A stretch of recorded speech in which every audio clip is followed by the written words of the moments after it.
Well, hello. Welcome. Oh, I thought I just heard an echo when I said hello. I am, it's not live yet on real YouTube, so it's not from that. Do you watch on YouTube or on StreamYard? I watch on StreamYard, but I actually usually have YouTube open also. Oh, it's going live right now. Yeah, I'm muted on my YouTube though. Yeah, good. All right. I know I always start off with the same like technical issues. I don't know. I say it's a rookie, but I'll probably still be doing it for years and years down the road. I see pros do it all the time.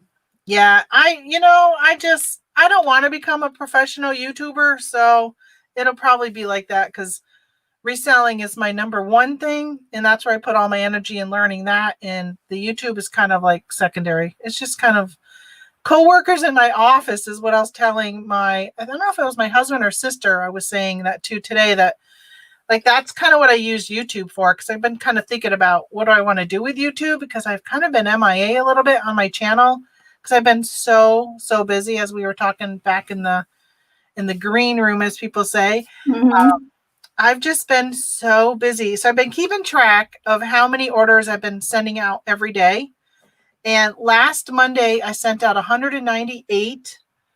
And then I did 53 on Tuesday, 23, 76.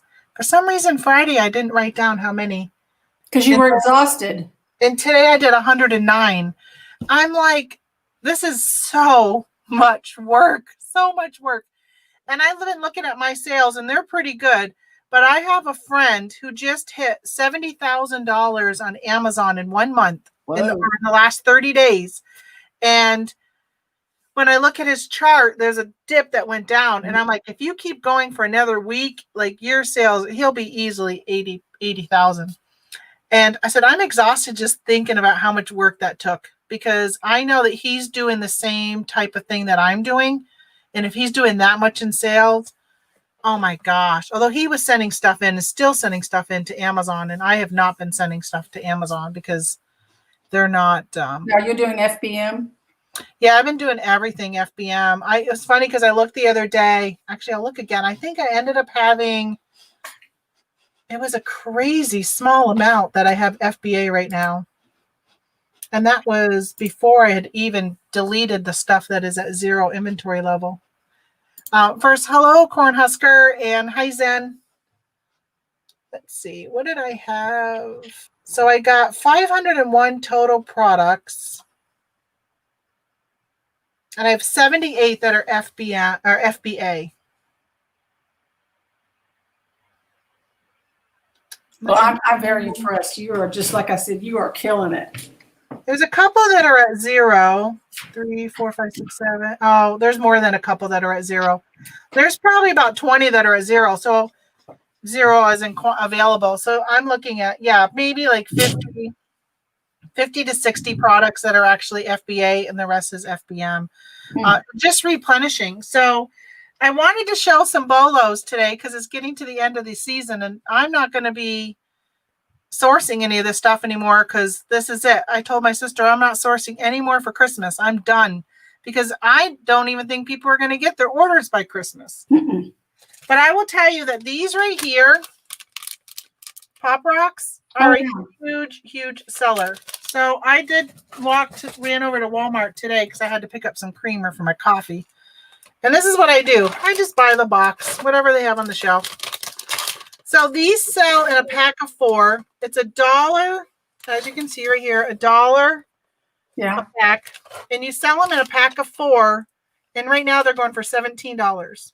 Whoa. So I love selling these because it is so easy for me to I do bulk printing of my labels. I'll throw them on the packages, and then I literally just throw 4 in, zip, close it up. Easy. But I had last weekend, part of my 198 orders was, I think I had 4 boxes of these. So I had quite a few of these orders. I told my mom in one day I sold almost $500 just in Pop Rocks. So that was kind of fun. That's a good, easy thing to ship. Yes. And I've also been selling a lot of socks. Oh, cute. So anything I have been picking up anything that is Baby Yoda. And if it's not on Amazon, I've been throwing it on eBay, and my eBay sales have been crazy. I have been selling Baby Yoda socks on socks and slippers, underwear, t-shirts, blankets, Pez candy, advent calendars. I'm looking around, pajamas. What else do I have? All Baby Yoda, like anything. Oh, art kits, you name it. If I can find it, I'm buying it and throwing it up. And Christmas ornaments.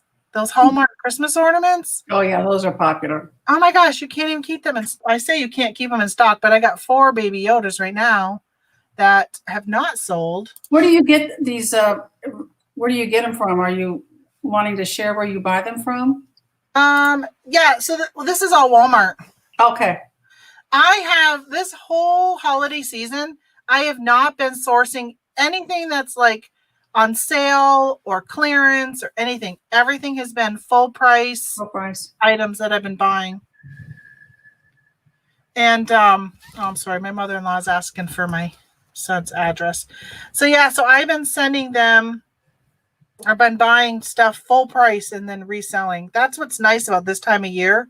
Yeah. You can just buy regular priced items and sell them. All right, got to send her his address. But yeah, it's been crazy. So you were saying that you shut down most of your store? Yeah, I'm a hobby seller. You know, I've got the starter store, the little baby eBay store. It was 100 listings, and then sometime this summer they upped it to 250.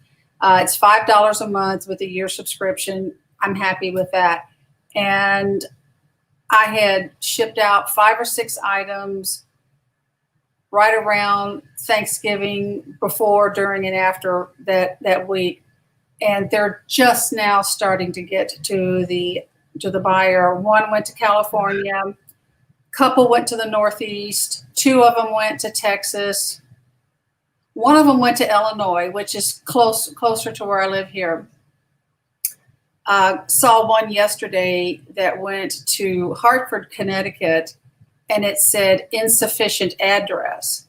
And I'm thinking, yeah, because you're in East Hartford looking for Hartford. If you look at the address, I sent it to Hartford, and the little thing on the postal tracking thing said East Hartford. And I'm thinking, okay, probably somebody who is temporary, working Sundays, picked up the wrong thing. So fingers crossed that it goes to Hartford. So I just thought, this was last Tuesday night, Wednesday morning. I said, you know what? I'm going to get rid of a bunch of stuff in my store anyhow. I'm just going to take down all my listings except for one. And because I was afraid if I took all my listings down, I'd screw my store up. But what do I know? So I just decided to take them all down. I'm just going to get rid of a bunch of stuff, take it to a local auction here. And I thought, what I have is so weird and unusual that, you know, Shipageddon was just firing up last week this time. And I thought, I'm just going to be a little weenie and not have anything for sale, and then have all new sparkles at the end of the year.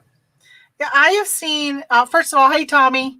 I can't believe you're still up, first of all. I assumed you'd be sleeping. I've been on a lot of the message boards, and there's one Facebook group that I hang out with. It's a smaller, like, eBay reseller group. It's called the eBay Haunt or something like that. I don't know. It's got the eBay executives and everything in it. But I like to kind of just go in that one because there's usually not very much negativity. But there's a lot of really huge sellers. Like one guy said he shut his store down on December 8th because of all the shipping delays. And he said it's going to cost him about $20,000 loss of revenue from shutting down. A lot of them are like pretty large sellers. And quite a few other of them had said this was their last weekend. They were closing down today. So I'm like, wow, I'm not going to close down. I am worried. I ordered something I did some Black Friday shopping that I still haven't gotten. Some of them I don't even have tracking numbers yet for Bed Bath & Beyond. Don't even have a tracking number. My Kohl's order just got here yesterday. Some of the stuff in that I was hoping to flip on Amazon, and I listed them last night, but I'm kind of like, I think I've probably missed the boat on that. Thankfully, they're not Christmas items, where last year I did a lot of sourcing online on like Kohl's and bought like Christmas stockings and stuff and sold those on Amazon. But this year I didn't do that, and I'm so glad I didn't invest money in that, because I would not have, there's no way I'd be selling, maybe one or two Christmas stockings right now, but I don't think there's a large amount of people going to be shopping for that, especially with the delays that are going on. I did sell 2 Christmas Waterford. Junk Trader, you're in that group? I'm not sure I've ever seen you post in it. It's very good with me. I have one Christmas related item that I sold, and it went to Texas, and it's going to a P.O. box, and I think they might get it today or tomorrow. And I sent that thing out the week of Thanksgiving. Yeah, I got some orders. So I've been selling on eBay. I'll show you guys some of the stuff that I've been selling, and it has been selling like crazy. Actually, I'll pull up the listing if I can think of it. Not think of it, but if I take the time to. So these little dogs. Those masks kill I've me. been buying like these ornaments and putting a mask on them. Oh, that kills me. I love it. I know. And this has been, mine different. So there was somebody out selling ornaments too with a mask, but I actually went and bought, you can see this little 2020. So I put a little 2020 like charm on it. And then I had the Santas. Those Santas, I think we have sold 150 to 200 of those, quite a few of them. And so somebody had bought one of these.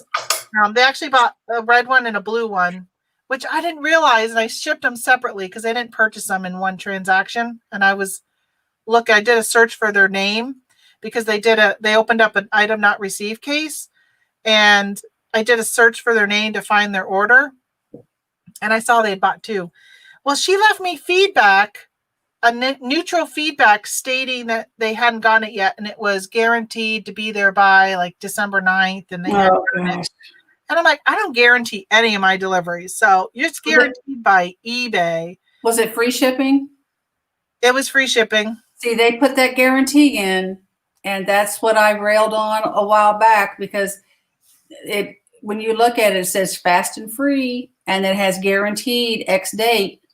Yeah, I agree with that. And it's not guaranteed by me. I'm not guaranteeing any of that. And I'm not in the guaranteed delivery program. I made sure I opted out of that. I think it was about a year ago. And so I sent a message to eBay for Business and asked them to remove the feedback. And then I messaged the person, and I've been very, very nice to all of the customers that have complained about late deliveries or not getting their item, and pretty much said, I understand your frustration as a small business. I'm dealing with it also. I had ordered 2 things of bubble wrap, because last Monday when I had those 198 orders, I realized I was getting very low in bubble wrap. And I said, oh my gosh, I got to order more. So I went to Amazon where I normally order it, and I wasn't going to get it until I think it was like the week of Christmas. So I'm like, all right, I got to find another alternative. So I ordered from 2 different sellers on eBay and figured, all right, we'll see who gets to me first. Yeah. Last week, I noticed one of them was removed by eBay as like possible fraudulent or whatever. And so I said, well, where's my money? Like, they didn't even notify me that it had been canceled. I just saw when I went to look at my purchase history that it was removed. And the seller had said it had shipped, but there was no tracking or anything. I have to wait for that time that it may have been like delivered, and before I can even like put in an item not received case. So then today, I sold 3 mugs, and I had no bubble wrap. So I said, I better check on that other order of bubble wrap. They had canceled that one too, a completely different seller. And they had canceled that one. eBay canceled it, removed it.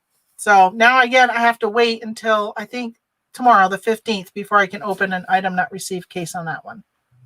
So they're holding my money, like $60, until that happens. But now I'm like, great, now I got to find another alternative. So I went to eBay or Amazon today and ordered bubble wrap. I should have just ordered from there to begin with. Yeah. Have you heard of Bubble Fast? I have. Yeah. I mean, I've heard of them because I know they sponsor like the thrifting board and stuff like that. Yeah, I've ordered, I've got a lot of bubble wrap here. Before COVID, there was a nearby recycling center. I mean, it was really small, and it was staffed by prisoners and other folks that were there. And we use a lot of people who are in jail to do a lot of work in this area. So like they are on the garbage truck and they do other work. Cause you know, you live in a small town, you just don't have that many people working for the city. So anyhow, I was over there and I got a whole bunch of bubble wrap, a thing of peanuts. I kid you not, that was 6 feet tall. Oh my gosh. Yeah. And I'm just now getting down to the end of that.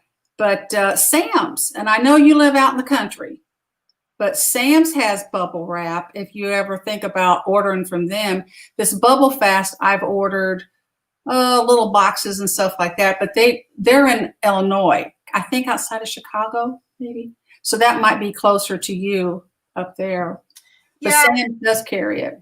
So I have a BJ's here and I haven't run over there yet. I did at Walmart, I priced theirs and I was like, I am not paying $5 for a roll that's like this big. What's a BJ's like? We have a really small BJ's. Like my sister has one that has like a bakery and stuff in it, but ours does not. It's So really is it like a Sam's? Yeah, it's like a Sam's and a Costco. Yeah, but ours is a very, very, very small one. Okay. I do it just for the gas more than the groceries. Yeah. I did want to say, so Tommy, I was saying that person opened an item not received case on this ornament. Well, not this one, but one like it. And they left me that neutral. Well, I asked eBay to remove the feedback. They not only removed the feedback, but they closed the item not received case. And the item has not been received. So I won it. I won the case and everything. I mean, I was hoping that I have to check and see if she got it delivered today. So I was surprised. I actually wanted to share another story. But before I do that, I do want to say hi to Chris. And Chris, you had asked me, let's see. I don't, because I feel no. So this is about that group. Yeah, that group is, I find it very clicky. That Facebook group that I didn't realize you were in it, but the people who run the group will post and they'll tag other people, but it's always the same people. They tag them like they're experts. And it just makes you kind of feel like you don't even know that I could provide. I don't know. It's just very clicky. But I do like it because they seem to sometimes have news before other people have news because of the people that are in there. A lot of them are on like that secret group that eBay has that they meet with sellers. Like eBay has a group of sellers they meet with on a regular basis. A lot of these people are in that group, Adam. I've thought about leaving them many times, but I've stayed.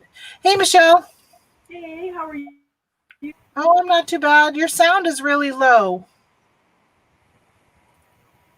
Is that better? Is that better? Not really. Not really. No. I don't know. I just reconfigured where I had stuff. So let me see.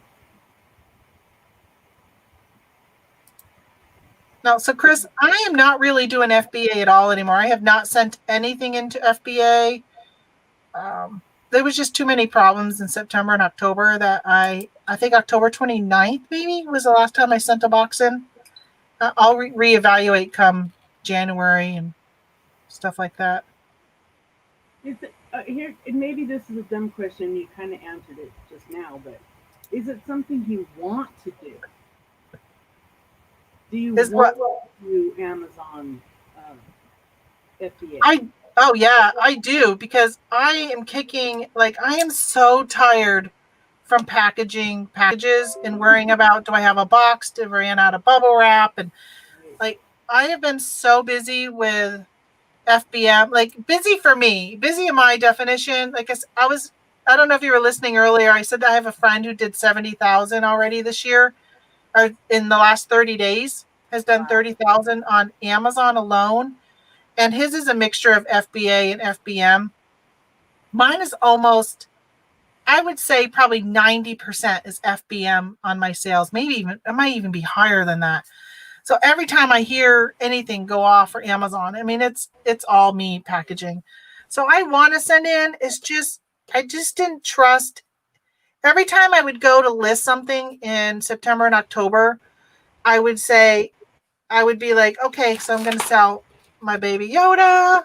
So let's say I was going to sell this. I would scan it in Inventory Lab, and I would see that the Amazon, anybody who is FBA, people wouldn't be getting this for like 45 days. And I'm like, I'm not going to send my items in and have them sit there. Like I had sold a bunch of the baby Yoda. I say a bunch. I sold like 4 of them, not a bunch. The baby Yoda blow up inflatables for Halloween, where he was holding a pumpkin. Buy them at Walmart. I threw them up on Amazon. Well, there were people who sent theirs in FBA, and they were not going to be getting it until after Halloween. And I thought, why would you send something in? Like, there are Christmas items now that what was it? I was listing something last night. Oh, those slippers I finally got in from Kohl's. And it showed that anybody that was FBA, they weren't going to be getting them until like the middle to the end of January if you ordered from an FBA person. So I made the choice just to jump into all FBM. That's why I haven't sent anything in. But when I've been outsourcing, I've passed up stuff because the cumbersome of shipping it, or just not having, like, I sold something today that was very big. It cost $58 to ship to, well, I'll tell you, it was a Cricket. I don't care. It's a bolo. If you buy a Cricket, you can sell those right now. I sold mine for like $400 to the Virgin Islands. It cost me $179 for it. But I only have 2 left. So, but it's big. Like, that's something I would have rather sent into Amazon and let them deal with. So Amazon FBA is definitely easier, and it's made me appreciate the FBA fees a lot more doing all this shipping myself. Isn't it about 40%? Got 6 used bags. Oh, that's awesome. Amy and I just talked for 3 hours on the phone while I was at Walmart picking up stuff. She's my sister, by the way, for anybody new to my channel. We were chatting. I don't know what the fees are. I have no idea what the fees are for Amazon. It's not like, like Poshmark, I know is 20%. I don't even know what the fees are for eBay. I mean, it all depends on the category. Okay. Oh, by the way, I got a notice to go into managed payments. Oh, did you? Yeah, and it was easier than I thought. I mean, I haven't sold anything under managed payments, but I filled out the bank account information and it said, you're in. And I thought, that sounds too good to be true. I've heard there's a lot of nightmares, maybe because like the big rush from the summer has kind of settled down and now they're just more trickling people in. Yeah. And maybe it verifies it quicker, but it seemed to work okay. But Michelle, I mentioned earlier, I'd taken most of my listings down. I'm a hobby seller, so I just decided I didn't want to get involved with all this ship again thing. And I probably won't sell anything till after the first of the year, so I'll see how this managed payment thing goes. But it approved right there, and so I'm curious to see how it verified so quickly. Yeah, I love when somebody messages you about an item for sale and you realize you don't have it anymore, so you can take it down before they buy it. I don't know. Michelle, are you changing up your shipping? Like, are you going to slow down or close like some people are closing their stores? I don't have the volume of sales that others do, so at this point, no. and so much of my stuff is one off. So, if they buy it, I'll ship it that day or the next day, and I have had no real legitimate problems. So Yeah, that's good. I'm not. I mean, I see it, I feel it, And just as a funny story, my mom calls me and says, what do you have 2 2-liter bottles, empty soda bottles? And I said, well, why do you need that? And she explains that she wants to send my nieces and nephews this cute little gift in a 2-liter bottle. All you have to do is put the label on the bottle. And I said, do not, and let me repeat this, do not send a 2-liter bottle through the post office right now. They do not need your 2-liter bottle screwing up the system. And if you're the one that causes it to really break, I'm going to be mad. She was just going to not even put it in a box, just send a 2-liter bottle or something? Well, she says other calligraphers do it. Like it's a thing. And maybe it's a thing, but should not ever be a thing when we are in a pandemic and holidays shipping. Yeah. Season. Yeah, I mean, that's the thing. Not only do you got more people shopping online, but because of the pandemic,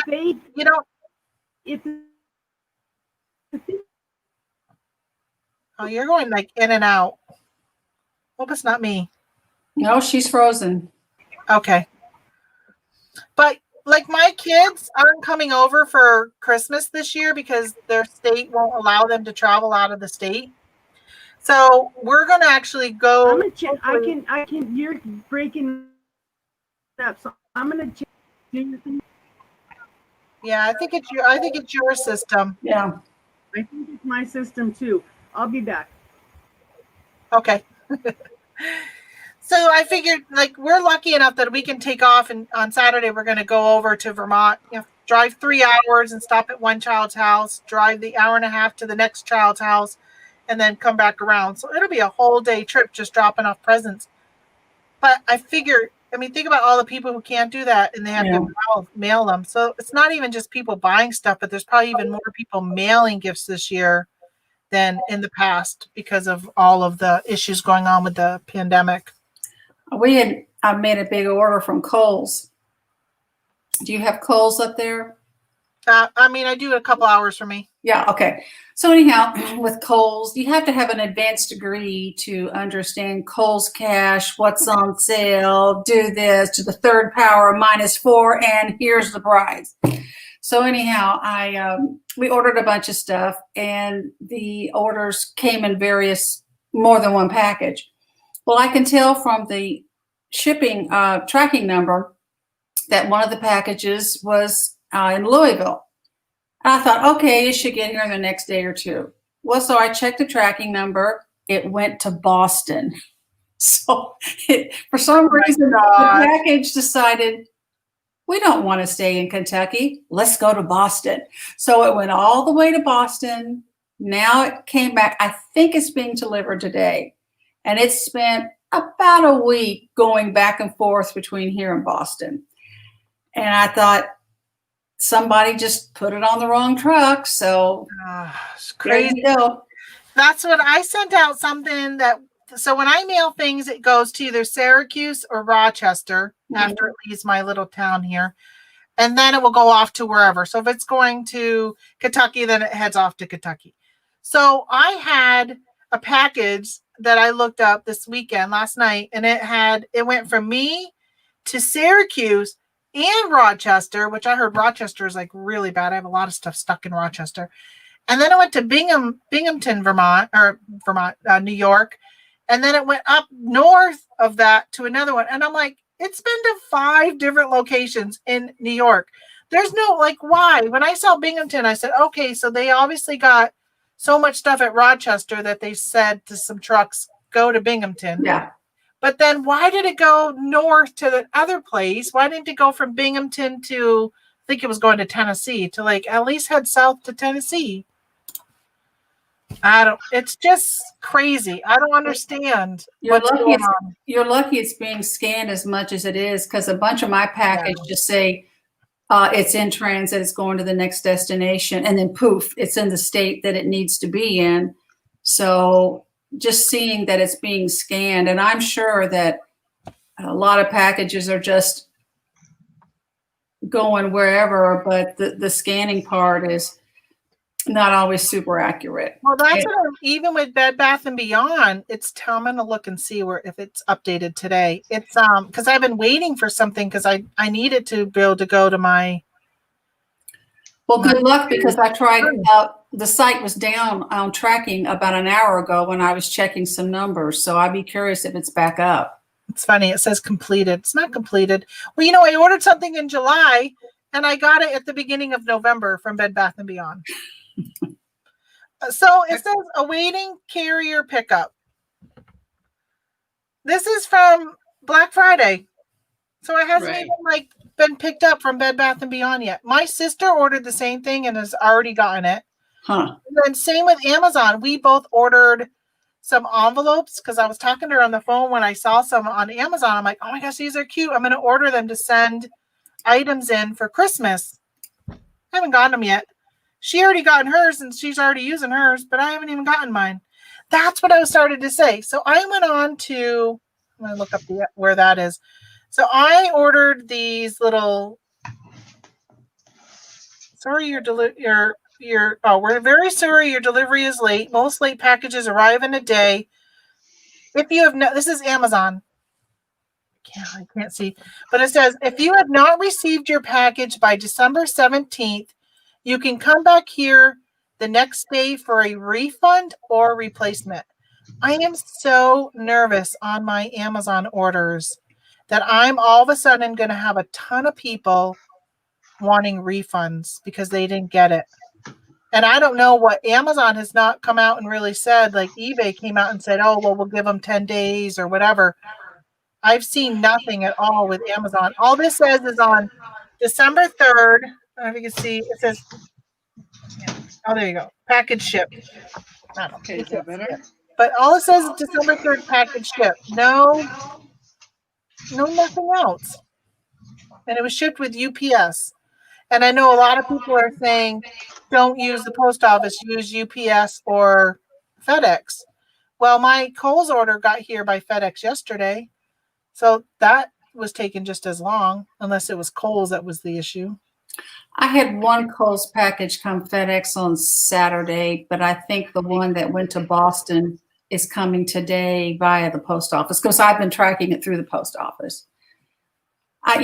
This is, like they say, calling it ship again. And it's just this one big perfect storm of Christmas time and COVID and people buying everything online. And I'm just chilling. If it's late, I'm not going to worry about it. And that's just one reason why I took a bunch of stuff down. I thought I sell a lot of one-offs too, Michelle.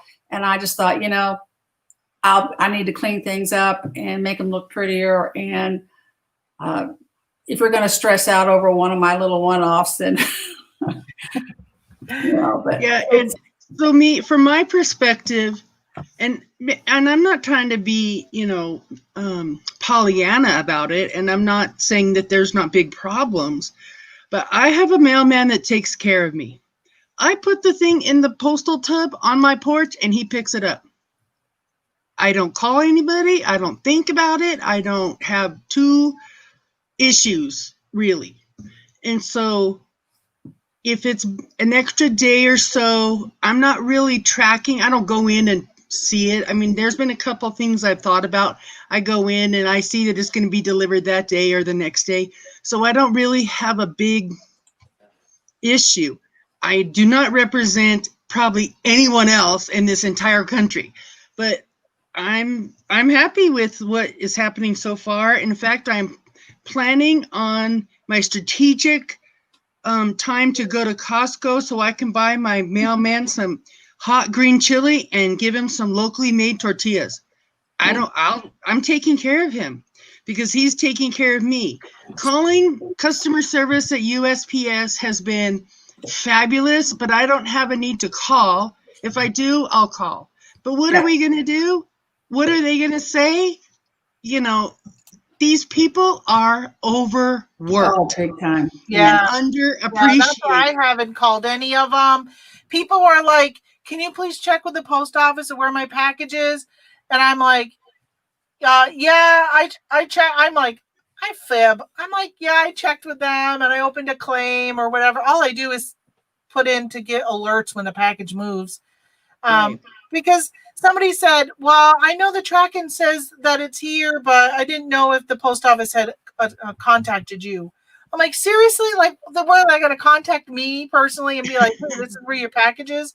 Like, do you not Yeah. realize we're talking about billions of packages that are moving through Oh, a yeah. system, and you think they're going to sit there and take time to let me know? Camera. I know. Yeah. This is the post office calling. And Yeah. what kicks me off more is the people who are sellers who are contacting you and saying the same thing. Like, I'm waiting for items from eBay, but I'm not going to be getting all over their, Yeah. whatever, because I know that there's an issue. Like, why do you not know there's an issue? Like, turn on the news. Like, it's been all over the place that things Right. are slow, and it's just it's been slow since like June or July. It got really bad. And I don't think it never really got really great, but now it's even worse. And How I do don't we? mind as long as my customer is like patient. That I mean, whatever. I'm Yeah. okay with that. Yeah. Hopefully you get it by Christmas if you ordered enough. If you ordered the week before Christmas, that's on you. Like, if you order this week, that's on you if you don't get it by Christmas. Don't be such a Right. procrastinator.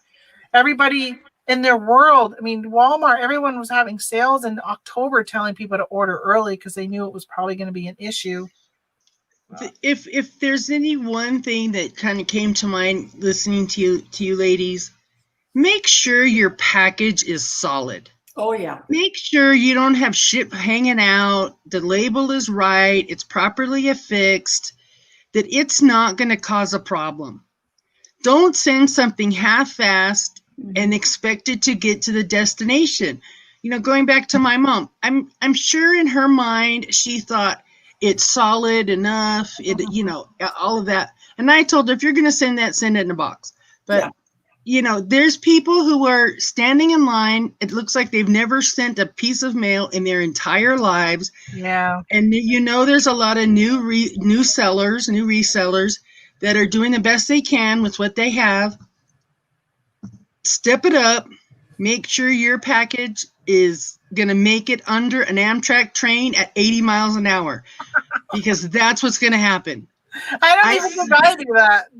I sent a box, a heavy box with 4 Christmas mugs padded in a solid USPS priority mail box. The customer sent me a picture. It looked like it was under the Amtrak train.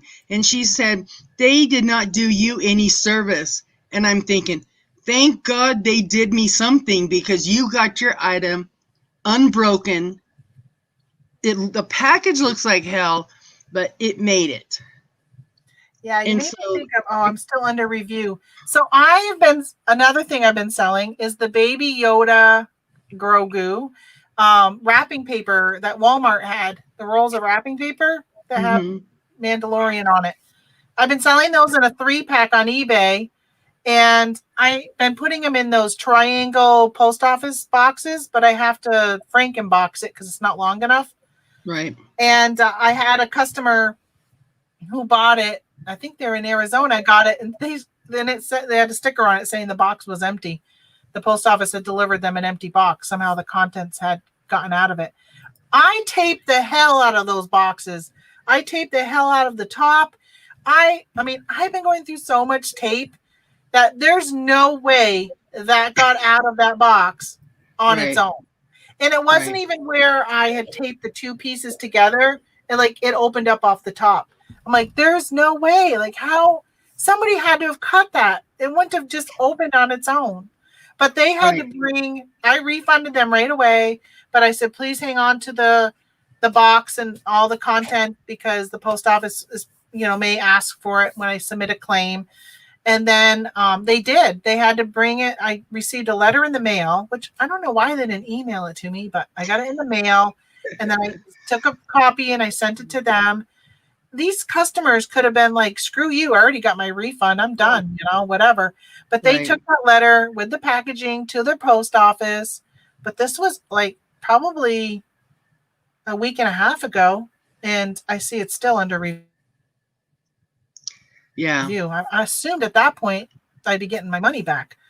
It's, nope, not yet. it's Nothing yet. not to say something we've all said for the last year, it's just an unprecedented time. Oh yeah. And if the post office had flaws for the last 250 years, we didn't know it. We didn't see it. We didn't feel it. They took care of business. I think that the political change of the new head of whatever of that quasi department, maybe those changes were already scheduled to be in effect. The pandemic changed things. Mm-hmm. So now we're in the holiday season, and we're fortunate or unfortunately stuck to that system that has been in place for many, many, many years. Yes. I mean, we're not delivering by dogs and ponies, but still, it's, yeah. You see the snow coming down? We have clouds and cold. It's really cold here today. You can't really. It doesn't look like that, though. Yeah, well, there's snow out there. So, again, I think we should give them a break. We definitely need to give ourselves a break. But make sure if you're going to send something today, between today and the 24th, that it can go, underwater, in space, under trains, you sat on it, you're ready, it's ready to ship. Don't send half-ass crap because it's only causing more delays. And people forget that the packages are on those conveyor belts. It's not just picked up by somebody and gingerly put in there, Oh, yeah. But it's put on, you see on the news at night, these conveyor belts that are whipping around and here, there, and yonder. And that's how packages are separated now. There's not some guy. It's all scanned and all these conveyor belts. So you're right. You've got to pack that puppy like there's no tomorrow. And I sit here and I'll package something and I'll turn around and I'll just throw it over there. And every time I think to myself, I'm throwing it, I'm like, other people would be like, oh my gosh, don't throw your packages like that. I'm like, they get thrown around. Yeah. I mean. Do you use this saran wrap on a roll? This stuff is my favorite packing supply.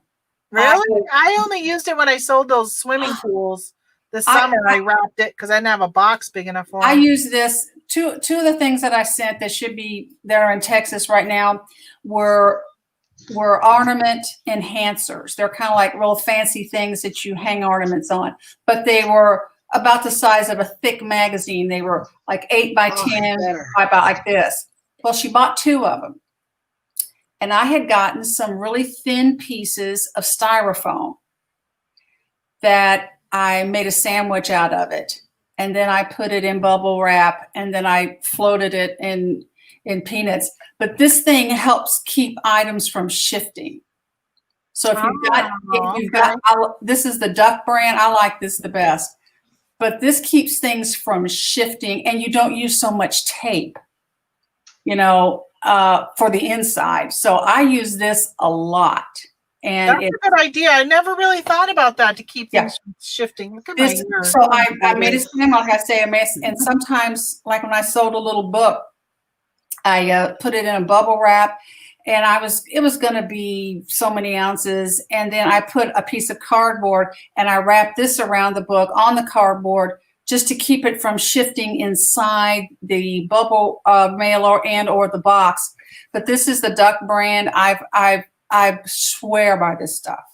It's that really is a good idea. I've been selling something that actually I'll show you what it is. I want to point out a few things that I learned over the last few weeks when it comes to shipping. Scott said, per his mail person, every time a package is scanned, it also records the GPS location. Mm-hmm. Yep. Fun fact. Yeah. 2. Oh shit! I forgot what it was. Okay, we'll come back with another fun fact. But let's remember some of the basic tenets when we're sending out our packages. Yeah. I mean, it's not like, I wouldn't call to find out where GPS package is at this moment, but it's trackable. Yeah. They know where that shit is, hands down. Yeah, right. I Like don't have any TVs. plain, but so I've been selling these. Another bolo that was for this year. So if these come out next year, they're little pancake pans. Oh, they're super that look like cute. a Saint Bernard Huh. for Elf on the Shelf. These have been very popular. Actually, got one that's heading out. I just sent one to Canada today. So that thing, Holly, you were showing is that saran wrap stuff. So what I've been doing with this is because I don't want this to get broken, and I don't have a box that this will fit in because it doesn't fit in my 9x9s and all that. So what I've been doing is I Frankenbox all the time, and I keep all my spare pieces. Although Yes. I don't use this priority mail. I just not going to keep digging for this demonstration. But actually, let me. Well, and if it were me, I would be, if I Frankenbox priority mail packaging, I still use it. Well, it so what I've been taking is, people are like anal, so I don't even bother. But I've been taking it and bending it so it fits over Yes. this, so it doesn't get bent because I've been polybagging this. But then I've been using bubble wrap, but I don't have any bubble wrap right now because I'm all out. So I took tissue paper today and wrapped it. But I could use, because I got to mail one of these tomorrow, I could use that saran wrap stuff then and wrap it. And then I put it into a poly bag. And then my poly bag, though, is I actually form the poly bag around this. So the package actually ends up being this size with the label right here. Yeah. I've sold a lot of these and nobody has complained. Okay, how do I make it back to all of us? There we go. Yeah, it's 5 inches wide and like 1,000 feet long or something like that. No, mine's wider. I have a wider one because I sold some of those swimming pools this summer. And I was like, I'm not putting it in a box. It's going to go as is. So I took that baby and I wrapped it and wrapped it.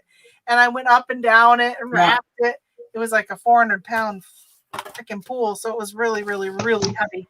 My husband lifted it while I wrapped. And then I taped it with clear tape, like all around it so it wouldn't come undone. And then I threw the label right on it. I put a label on the inside and then I put a label on the outside in case that ripped. But it got there okay. Nobody complained.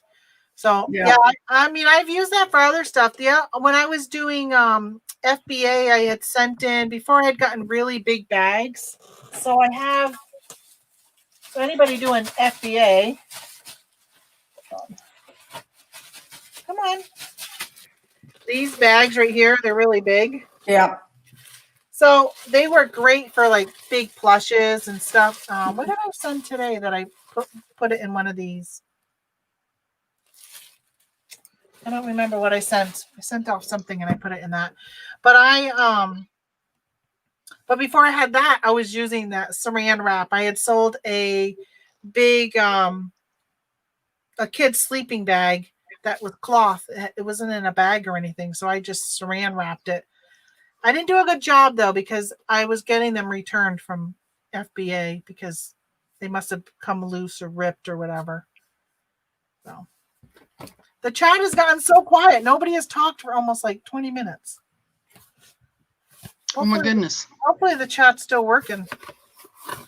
So yeah, so I got to mail this tomorrow. So they had this one. They had one that looked like an elf.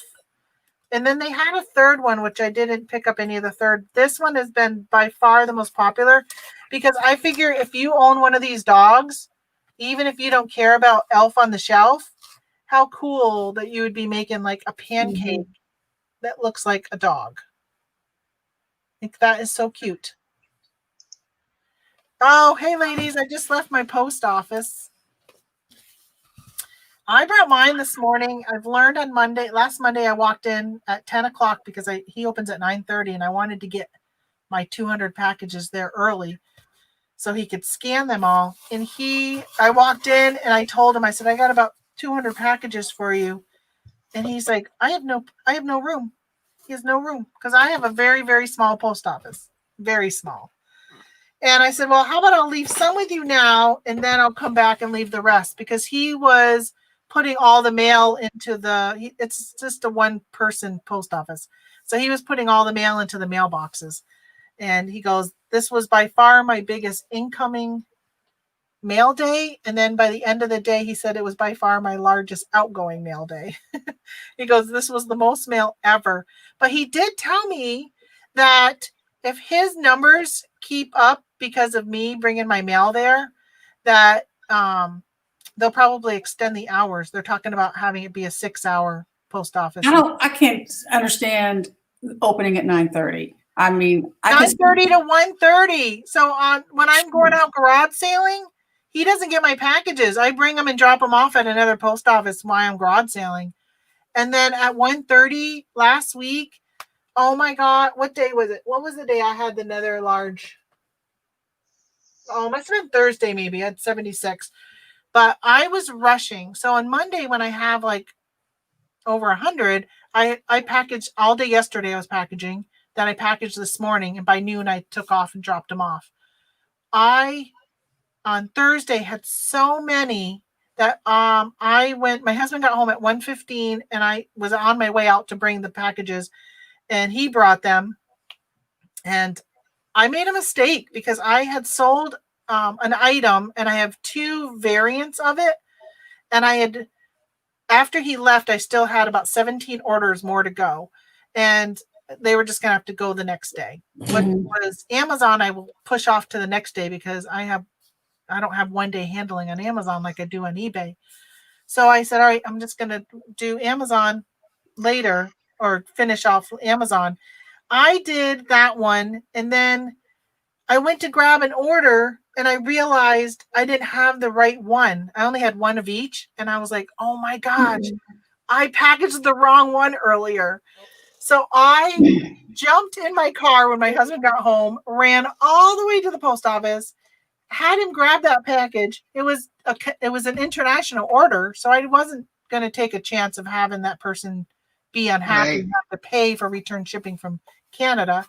Right. And I ripped it open and put it in. But I got back into the car, and I just started crying. Called my sister, who my sister was working her other 20th job, so she couldn't answer.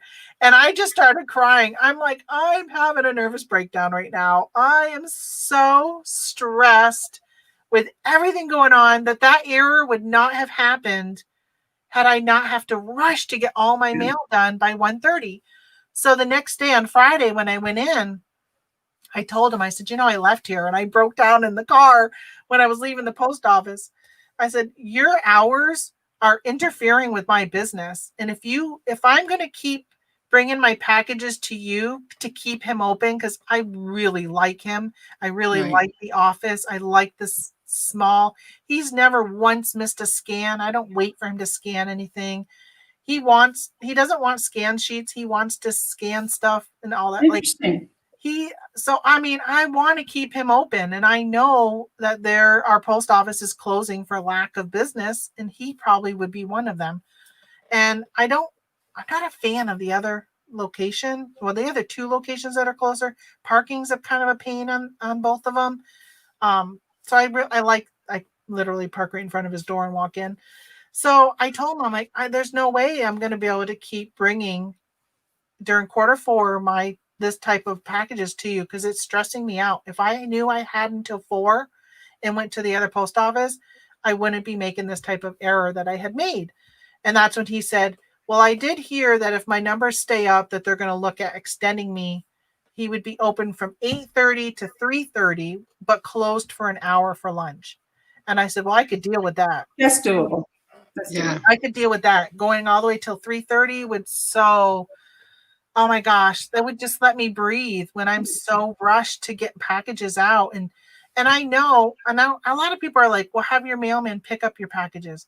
There's no way. My people who deliver mail to me, they'll call me when I order a package. I just got a package of, the post office boxes. When I order them from the post office, they'll call me to go to the post office to pick them up because the girl who delivers our mail drives this little 2-door sedan. Oh yeah, they're rural carriers. She has no room for my boxes. When I order bubble wrap, I got to go pick up the bubble wrap, or the girl that works at that. So my post office I bring my mail to is different than the post office who delivers my mail. Interesting. I know. One's like 2 minutes down the road, which is the one I use, but the one who delivers mail to me is 15 minutes down the road. So she actually lives down the road from me. So the postmaster person who works the window at the other post office will bring it to me on our way home. So I'm like, there's no way I can have them pick up. And when I first moved here, I tried to do postal pickup, and they were missing. They wouldn't pick up. And then the next day they were apologizing when they were picking it up late and whatever. And I'm like, I can't do that in my business. Not when I have no problem going down the road. And the guy there is, like I said, he's wonderful. I really like him. So it's tough. But boy, the stress last week was a lot. I could tell through your post that you were really you were gotten a lot of orders and you were handling it. But I'm sure, I thought, I bet she's having a few moments where she's, there's just a lot of plates in the air to spin. And, give yourself a little break. Error. It makes room for error when you're spinning so many plates. Yeah. Well, I think, all of this huge shipping thing, the one person who bought the cheapest thing from me in California says, well, where's my package? What's going on? And I answered very, very quickly. I happened to be at my computer and I wrote out what was going on. And I said, all of a sudden, everything in the postal system is just, everything hit it all at once. And he said, thanks for responding so quickly. I appreciate it. And it finally got to him. And I thought, maybe he wasn't fully aware of just what was going on with all the shipping in the post office and everything. And now that you've got all of these vaccines, Mom and I were talking about it when we were coming home from the eye doctor, because Louisville is north of us and Memphis is south of us. And that's where the vaccines for FedEx and UPS are going. I said, it's all going to go to the hospitals first. It's not going to be on the road. It's all going to go to the major hospitals, and then it'll trickle down. And right now they're just using airplanes for that. So I don't think UPS and FedEx are that overwhelmed with the vaccines right now. Although on the news yesterday, they were showing they were loading up those FedEx trucks to bring them to the airport. Right. And I thought, we need those trucks for our packages. What's more important right now? Well, gifts for Christmas or vaccine? The trucks are going to go to the big hospitals, so they're only going to make 1 or 2 stops as opposed to 300 houses.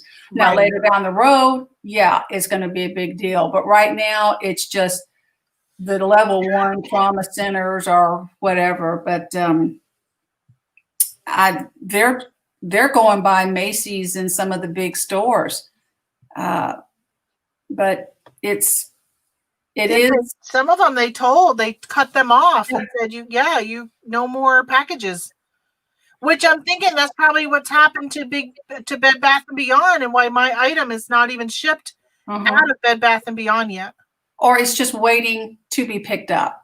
You ordered it, say, 4 days ago, and it's just waiting to be picked up. Oh, I ordered on Black Friday. When was that? How many days has it been since Black Friday? Well, I look at it this way. We don't know what day it is anyhow, so what does it matter? When do we get it, Like 17, 18 days. Yeah. Ooh, pumpkin pie. Bet you those were selling good on Amazon at the time. What was I was just thinking of, and I was going to say it. What was it? Maybe it was to pop out these to say that, yes, Tamara single-handedly is funding her local post office. That is no doubt what's happening. My sister Amy, who up here, she had her post office was about ready to close, a very small rural one in Vermont, and they told her that she owns a maple syrup business, and they said that her business by far has kept her post office open. So I'm pretty sure, and my guy Peter has mentioned that a few times. So Jane just has to walk 2 blocks. I was thinking about that the other day. I don't remember who I was talking to, and I said, could you imagine living in New York City and you have to like take the bus or whatever to the post office? Like you would have to carry all those packages. You can't leave them out for like porch pickup because you don't have a porch. You live in a sky rise or whatever. I'm sure a lot of them have like mail rooms and all that. But some of those apartment buildings, I wouldn't want to leave stuff around. Won't go to the PO. Houston has trucks out of the main PO at the airport. My guy picks up the mailboxes on his routes. Oh yeah. See, saves me aggravation. I mean, that's the thing. Mine wouldn't be able to do it, Phil, because of the small thing. They would have to send us another person out to come out and get mine. I have rural carriers in my area, and they just drive regular cars. They don't have the little post office little trucks and Jeeps. And my post office is about 2 minutes from me. And I figured out if I want a package to go north, I take it to my closest post office. If I want a package to go west, then if I want to take the extra drive about 10 minutes to the west of me, and that sorts through Nashville. So, oh wow! So I one sorts through Louisville and one sorts through Nashville. So I know which post office is sorting if I'm trying to save somebody some time. Otherwise, I just take it, to my thing over here. Yeah, but that's great that you have that option. So if there was an issue all of a sudden in Nashville, then you knew that you could just drop everything off near you, or if you knew there was a problem in Louisville, then you could. Or Louisville, sorry. We have a Louisville down the road, so. We say Louisville. Louisville. I have a friend that lives in Louisville. Yeah, but yeah, so I mean, that's kind of nice. For me, my only option would be driving to Canada, which, I have thought about when the border opens back up for my international delivery, because I'm not that far from Canada.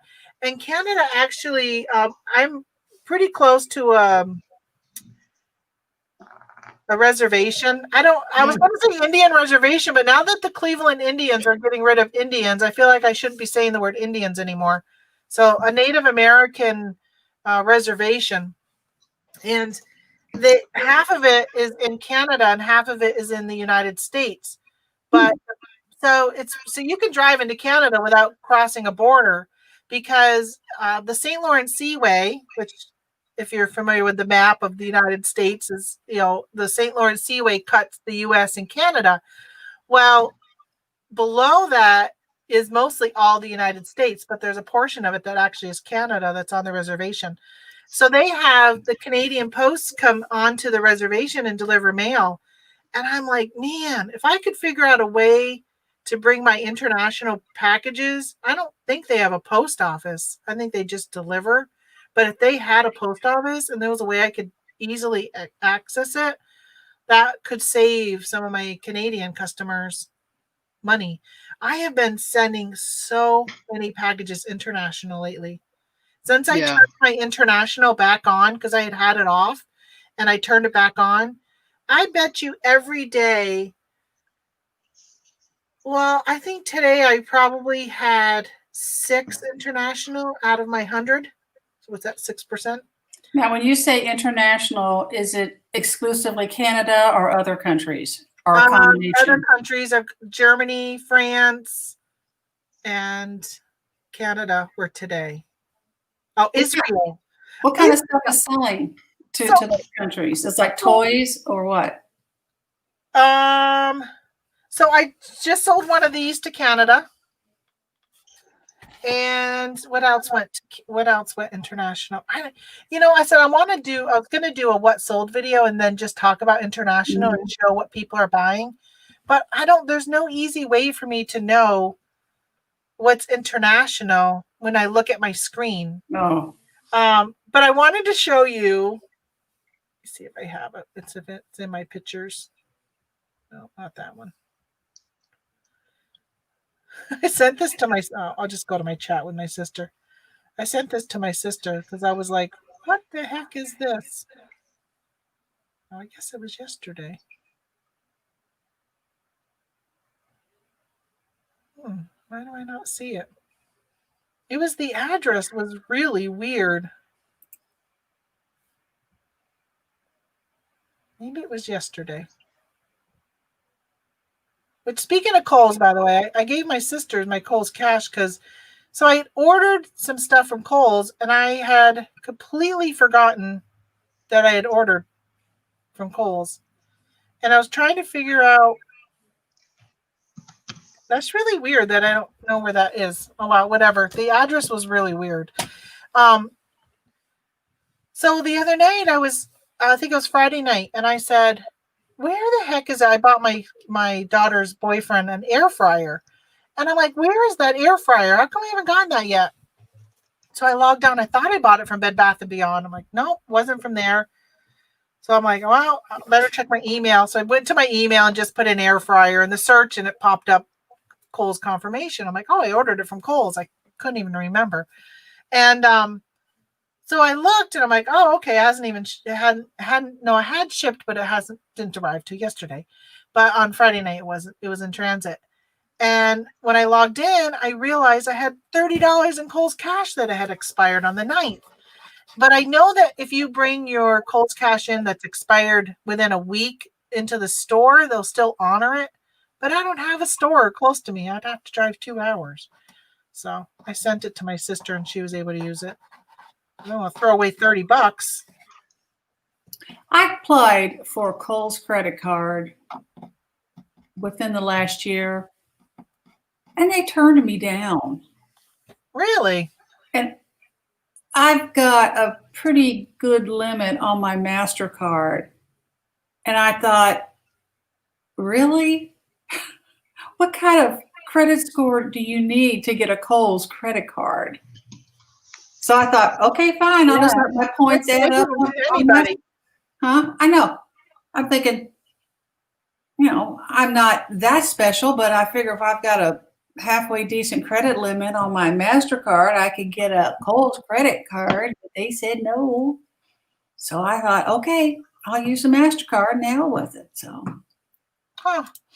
I want to go back to something you guys, Tamara was talking about. The post office does get credit for the packages. Yes. My post office, they allowed an ATC, one of those automatic postage machines, to be removed so they could save one person's job. We're talking razor thin margins for the post office, and they're analyzing at that level. But it also, I knew my postman, one of the reasons my postman takes care of me, not that I'm so fabulous, even though I may think I am, is he gets points or credit. I don't think he's paid cash, but he gets something for all the packages he picks up.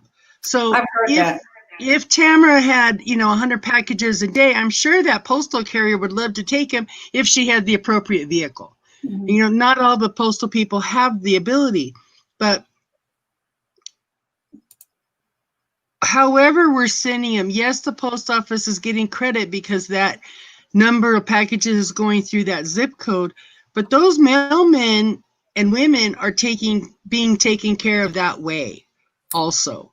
Yeah. So I guess that we need to remember too.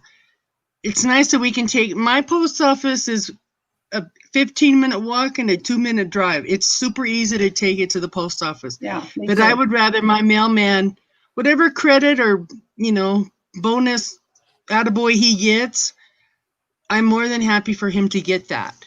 And maybe we need more merit in the system. And I would do one that. last thing on the post office, they have 5 unions.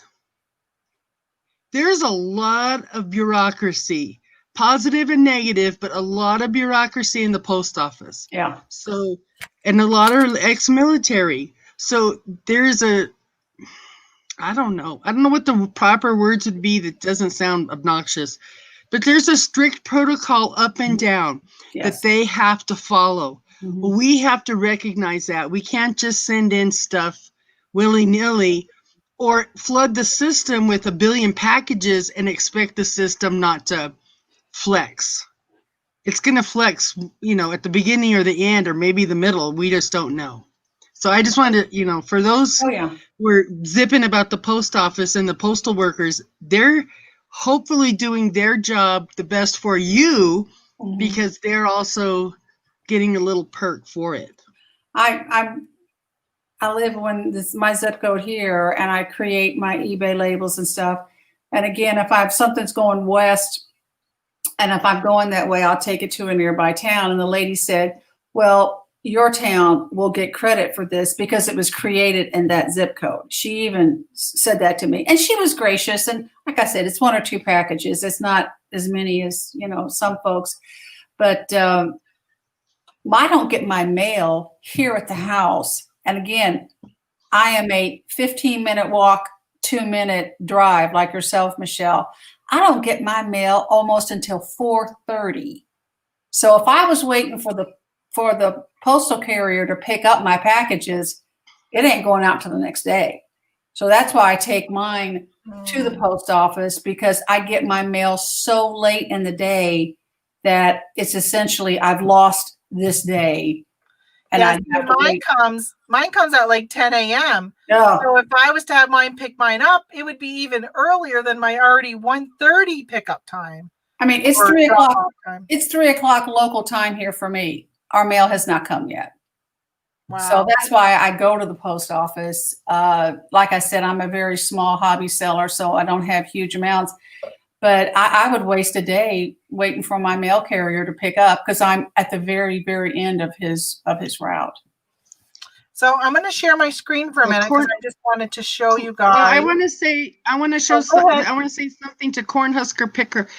I live in Albuquerque, New Mexico. We're a city. It's a city route. I don't know that my route is one of the larger ones or largest ones, but it's solid residential, and it's a good route according to another carrier. Yeah. So when they're saying to me, we want to pick up your packages, I'm believing they're getting some perk, something, account. I don't think they're getting a nickel a package, or I don't think it's cash, but they're getting something. But also the post office is getting something, and we need to remember that maybe we're creating all my packages come out of 87108.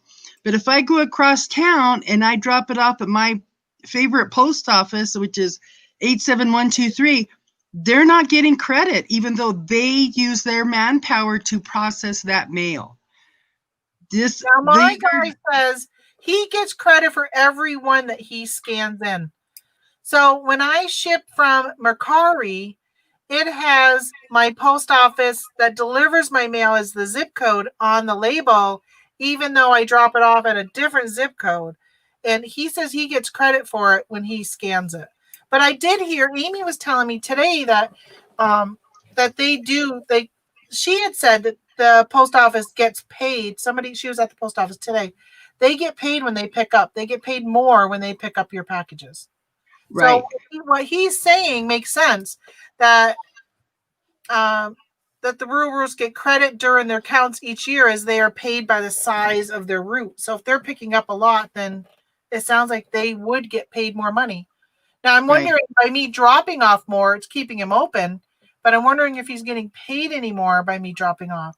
If that's the case, I think the difference is I'm going to give him, maybe I should decrease it. I think the difference, Tamara, is he's counting the total packages for his postal unit. Whereas a carrier, maybe they pick up 10 packages on their route on Monday and 2 packages on Tuesday and 5 packages on Wednesday. They're getting a little something on each one of those pickups. Amy was saying that that she was told that anytime they get out of their vehicle. So if they have to get out of their vehicle to pick up your packages, and I said, I don't know if I agree with that, because my mail person before my current one was a big lazy ass MFer, because he would literally sit in his car, roll down his window, and throw the friggin' package, or they would cram so much into my mailbox that I have a double door mailbox. It would pop out the other end. In the middle of winter, I would find mail in the snow because they're too lazy to bring the bigger packages to my front door. Then anything. Like it would I'm drive not me sure. crazy. But he's probably saying that, oh, I'm leaving it on the front porch so I get Yeah. credit for it, even though he's I'm not sure about the getting out of their vehicle because mine is a walking carrier. Oh, I have a well, I good feel old bad Monday for through him. Saturday door service. Thank you, Lord Jesus. Oh, that's going to be tough for the walking carriers, though, to be having to pick up. And I've heard of people who have had issues with walking carriers because they got to go back to their car and then drive to your house to pick up the packages. If I have something that is bigger than their bag, then I will call and I'll do the postal pickup. So when he sees his little sheet of paper that says that there's mail to pick up, he knows I have big boxes, something that he just can't carry. So he'll drive it before or after or whenever to pick it up. But if I just have a couple little packages going, he throws it in his bag and keeps on walking. Yeah. Anyway, okay. Enough of me in the post office. Go post office. Go post office. I know. I mean, they're doing the best they can. And if their hours have truly been cut and overtime and stuff that they probably relied on to support their Christmas. And I know a lot of people who get overtime at this time of year, and that's what they use to pay for their Christmas. And if that has been cut, I feel really bad for them. I do want to say hi first to Maggie Doodle. I completely, I saw you come in. I saw your hello and just, we're chatting along. And Hi, then Maggie. Alyssa came in. So I just wanted to say hi to you because you hardly ever see you pop in. And I see some new names in here. First of all, Glenn, you're not new, but hello. And Hi, Glenn. This one's new. Glenn, do you remember me from Nashville in 2019? I had long hair then. You and me and Sue went to lunch. So I just wanted to make sure you remembered me because I do look a little different, but I met Glenn and a whole bunch of folks at the Nashville meetup in August of 2019. We were going to go this year. My husband and I had it all planned out about taking the Jeep, and we weren't going to source, but we were going to hit some trails down there. And of course, then 2020 happened. I went to the eBay radio program thing in 2006. And I've shared this story before, but I was there at the Savers when Jason and his former partner and a few other people were among the racks talking about things they wanted to do and kind of their side hustle along with eBay.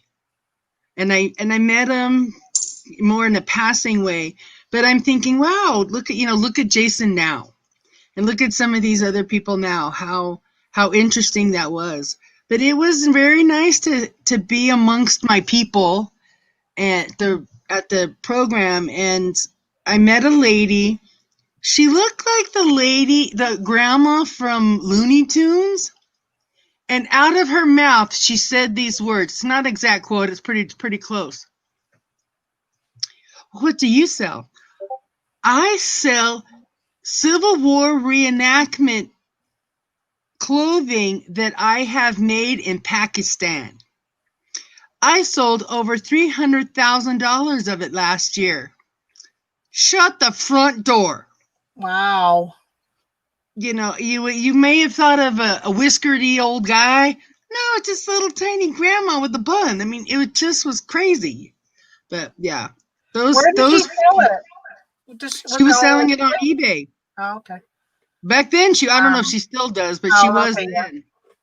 Wow. I mean, there are people who have some great niches. So where I was talking about a Facebook group I belong to, and there's a gentleman in there who sells like law enforcement memorabilia and stuff, just all to do with law enforcement. And he's been bitching because, eBay has a rule that you cannot sell, like I can't sell like a police uniform or an active police uniform. It has to be like a retired one or whatever.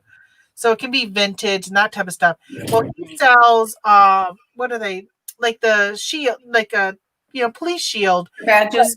But they're this big. So they're like little collectible ones that people will buy and they'll give them out to kids or whatever. So no one's going to show up at your door with a search warrant and say, here's my shield, this big, right? But eBay keeps taking it down, saying that it's like an illegal, like you can't sell it or whatever. But they actually have a category for it on eBay. So he's like, you have a category for it. Mm-hmm. It's obviously not real. It's the size of a dime because he has a dime in the picture next to it. And Are these the lapel pins? these are like, yeah, they're almost like a lapel pin, but they look like a police badge. Okay. So so that's what he sells, and he actually has created his own website and is now getting it. So his sales are better on his website than they are on. That's weird. I just got an email from Amazon. It says you have quantity discount request. I didn't even know that they had quantity discounts on Amazon. Somebody wants to buy more than one of my item and they want a discount. I've never even knew that was such a thing. Huh. That is interesting. So it's almost like, on eBay how you can set quantity discounts. They're telling me, I wish you guys could see the screen. How do I make it? Let me see. I think I'm in black mode. No, I'm not. I don't know if you can see it now. Of course, you can see the black part, but not the white part. So is it on Amazon or eBay? This is Amazon. I'm trying to turn it so you can see it. Oh, you can't see it. What the heck? But it's almost the same thing where it says you can give like a certain percentage off depending on how many they buy. On Amazon, I've never, ever seen that before. And I sell a lot of multiples of stuff. Like I don't usually have just one item. That is interesting. I might have to take that. I might have to do that because if I can sell more than one, that would be great. Well, I'm frustrated right now because I made an offer to someone to buy an item and they did not respond to me at all in 24 hours. And I've made another offer and I haven't heard from them. And I can see where a seller reaching out to buyers, they're not going to do it. But when a buyer reaches out to a seller, you kind of expect someone to say, what can I do to help you? I looked at their feedback and they have not sold anything, which looks to be in quite a while. So I'm thinking, do they even remember they have this for sale? So it was going for $49 and I made an offer of $34. Okay, let's go back and forth, didn't hear anything. I made an offer of $38 about 2 hours ago. And I'm thinking, come on, you get an email from eBay saying you have an offer, or you get it at your seller hub or your messages. And I'm thinking, you need to check your email here because because it says make an offer, on the listing. And I don't always expect the offer to be done immediately. The one I did recently, auto accepted the offer. And I'm thinking when a buyer reaches out to a seller, it's good protocol to at least address it. Yeah, I sold this weekend. Person sent me an offer, just a phone. They actually were like, this is the best price I can do. And it was so low. And I'm like, yeah, I won't accept that. So I replied, or I countered and gave them a different price. They ended up accepting it, but then they haven't paid. So I sent them a message and I'm like, if you need this by Christmas, you really need to pay by, Monday morning so I can get it out. And they're actually going to pay on Tuesday, they said. So we'll see. Yeah, I expect a little back and forth because I've been having auctions to know that you offer this. Well, come back with this. Well, can you do any better? Okay, I'll take it at that. And don't make an offer on an item unless you're prepared to deal with offers. Right. Well, I say that, but I'm running a 30% off sale on some items right now, which I'm not one of those people who double my price just to put it on sale. Like it's a legit sale going on. And people have been sending me offers and I'm like, no, I'm already at 30% off. And And honestly, now that I'm looking at that specific item, because I put it on a variety of, a whole bunch of items, like 200 of them. And I'm like, now that I'm looking at that, I'm like, I'm going to decline you and go in and take off offers or like do something, because like I don't have time to sit there and put something on sale and then take off best offers and then remember to put them back on. And sometimes I'll get legit offers, like something will be on sale for 32 and somebody will send me an offer for 30. I'm like, well, yeah, I'm not going to pass up a sale for $2, because of $2. It may have originally been a $48 item that's now on sale for 32, but I'll still take 30, especially right now, my 30% off are items that have been sitting around for a year. So I kind of want them gone, but I'm not going to take a loss on them. When I was talking to my sister this morning, I got an offer. I had an item for $40. It's on sale right now for 30 something. And they offered me, I think, $15 or $10. Oh, please. And it has free shipping. And my buy cost was $10. I'm like, I don't think so. I mean, I don't want to get into it with a buyer and say, hey, listen, I paid $10 for this, and then it's going to cost me $8 to ship it to you. I'm not going to take a $15 offer. Yeah. And when it cost me $18 plus fees. I had another offer this weekend that was the same way. And I don't like the auto decline because, and I know a lot of people say, well, set up auto decline. If you have an item that's $32 and you're willing to take $25, then set up $25. But do you know how many people will send me an offer for $24.99? Like, I have so many people who will send me an offer for like an odd number, not like an even number. Mm-hmm. So if somebody, like I had one the other day that was like $30.74. I'm like, why didn't you just say $30? Like, where's the 74 cents come from? Could it be that plus the postage? Maybe that postage. No, I do postage is not part of the offer. Well, but sometimes when I was doing postage, right now everything's free shipping. But when I was doing postage, they would say, okay, I've been quoted $6.84, so I'm going to pay this for the item to make it a total of this. But no, not in that case. So I don't like to do the auto decline or auto whatever, because I want to be able to like see what it is. Yeah. Because if I'm getting a ton of offers for $15 on something that I have $30 on, then even if I keep declining or countering, but if all of a sudden I got like 4 or 5 people telling me 15, I'm probably going to revisit my pricing and did I price it correctly? Because why am I continually getting these lower prices? Right. And I have done that before, where maybe I did list it a year ago when it was popular, but now it's gone downhill in price, and now it's either pull it and donate it, or or sometimes sell it and break even. I was selling in the other day. Did either of you ladies watch? Just to change the subject, did either of you ladies watch Dusty's Vlogmas? I think it was his most recent vlog where he talks about a flat rate shipping policy. So I'm making it up because I don't remember what his exact numbers, but let's say $3.95, $4.95, $5.95, $8.95, $12.95, $82.95, or whatever. But he basically was giving his philosophy on why he is doing that.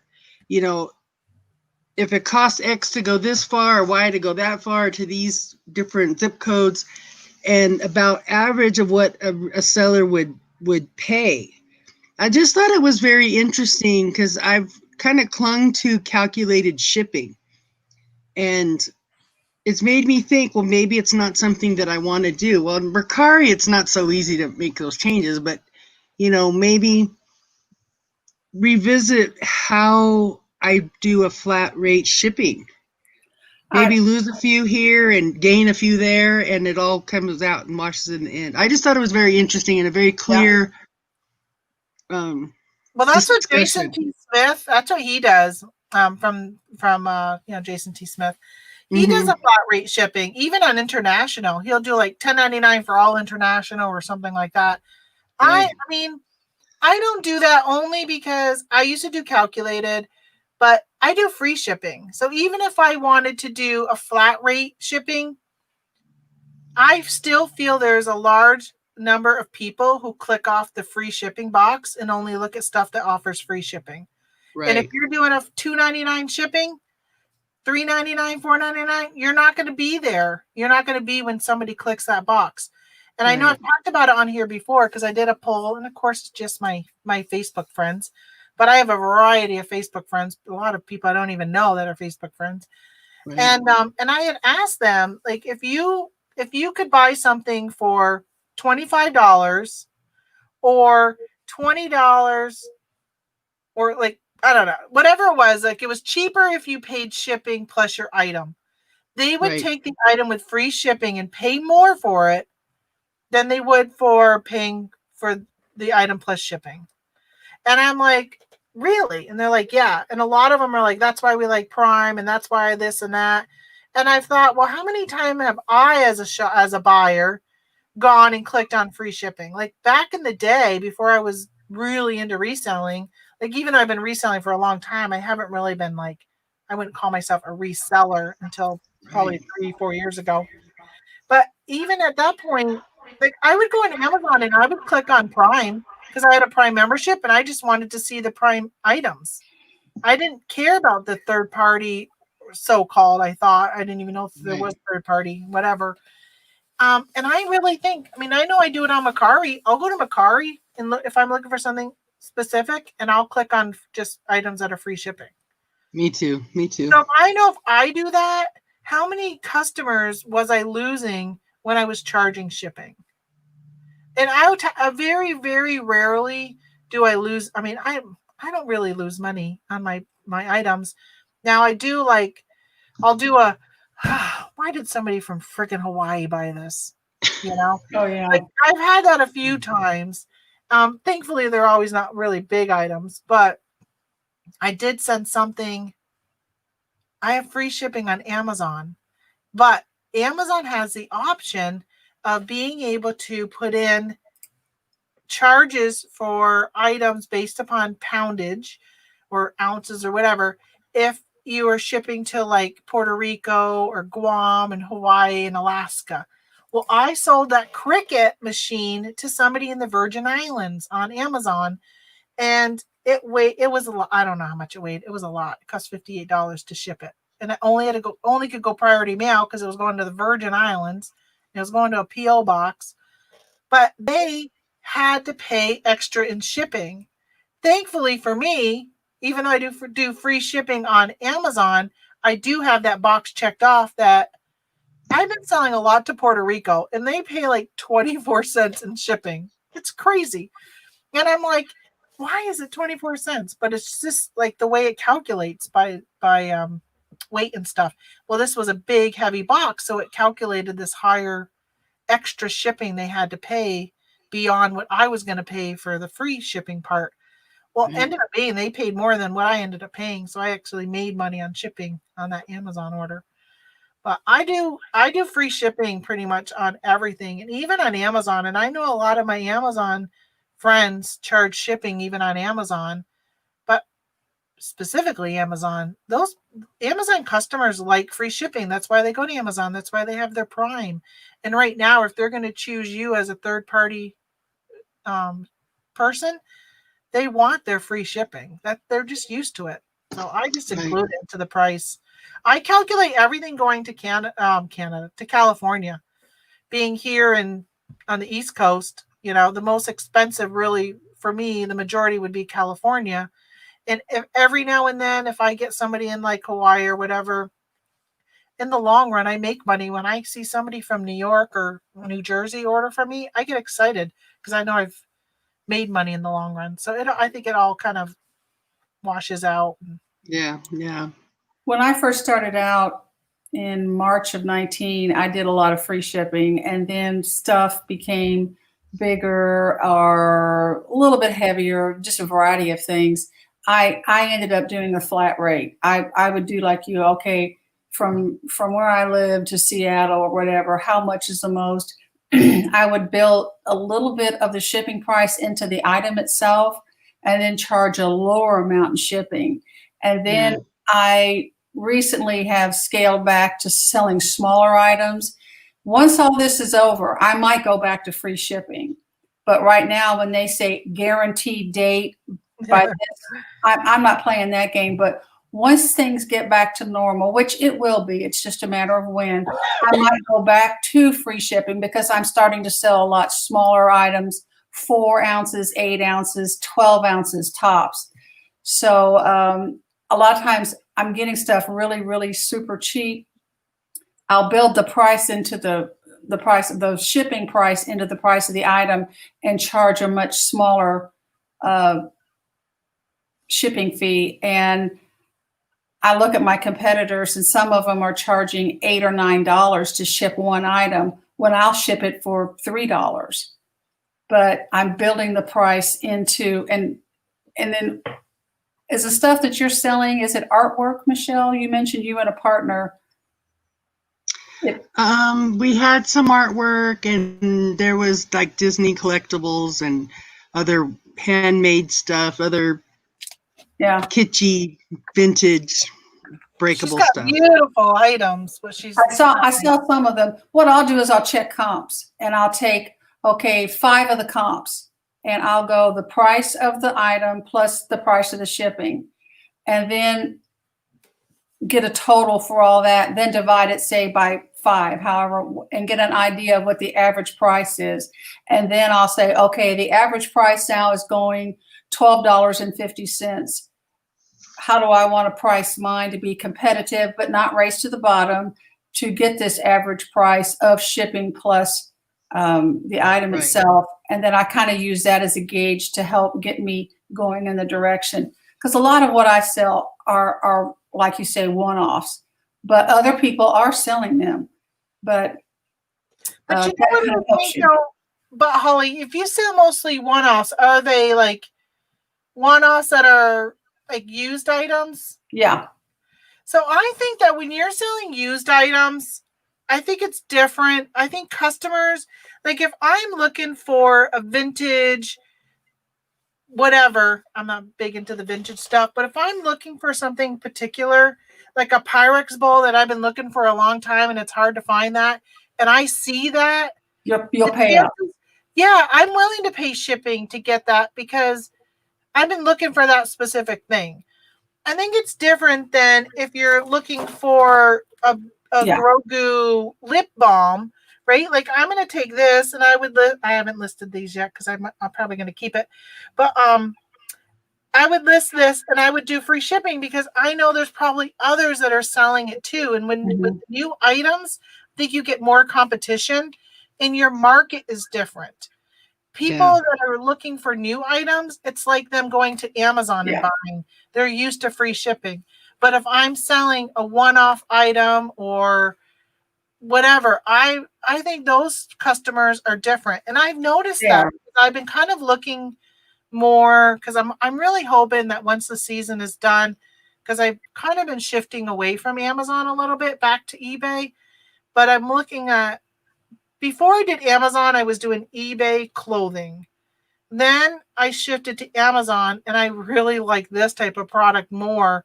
That since now that I'm shifting away from Amazon a little bit, I would like to look at doing more hard goods on eBay. So I've been watching a lot of videos, the niche lady, crazy lamp lady, that type of stuff.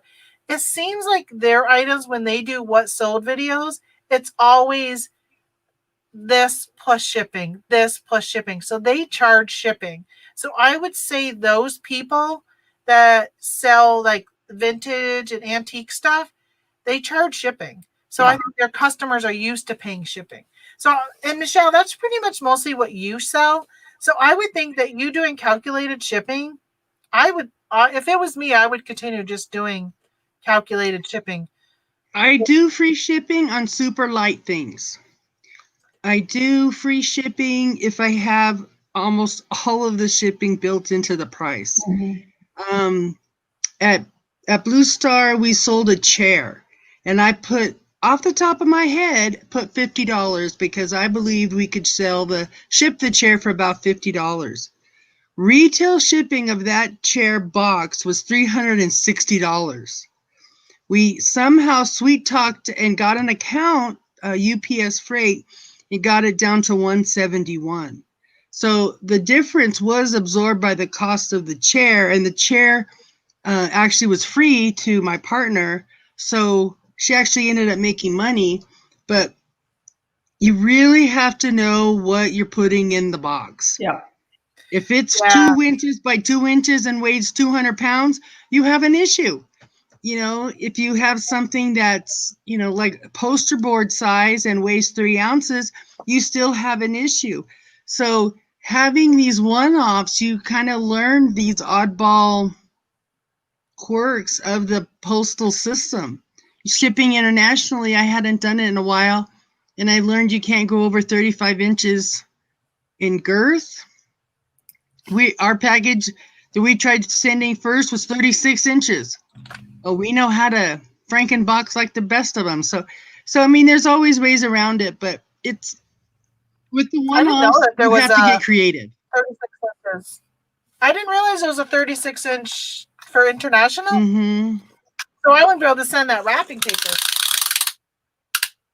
Because my wrapping Maybe paper is it's like not girth. I don't. Oh, you're Through saying the girth Etsy, is 36 or maybe just not like girth. the Maybe girth is the wrong word, but it couldn't be over First total of all, girth 30. is never the right word. Because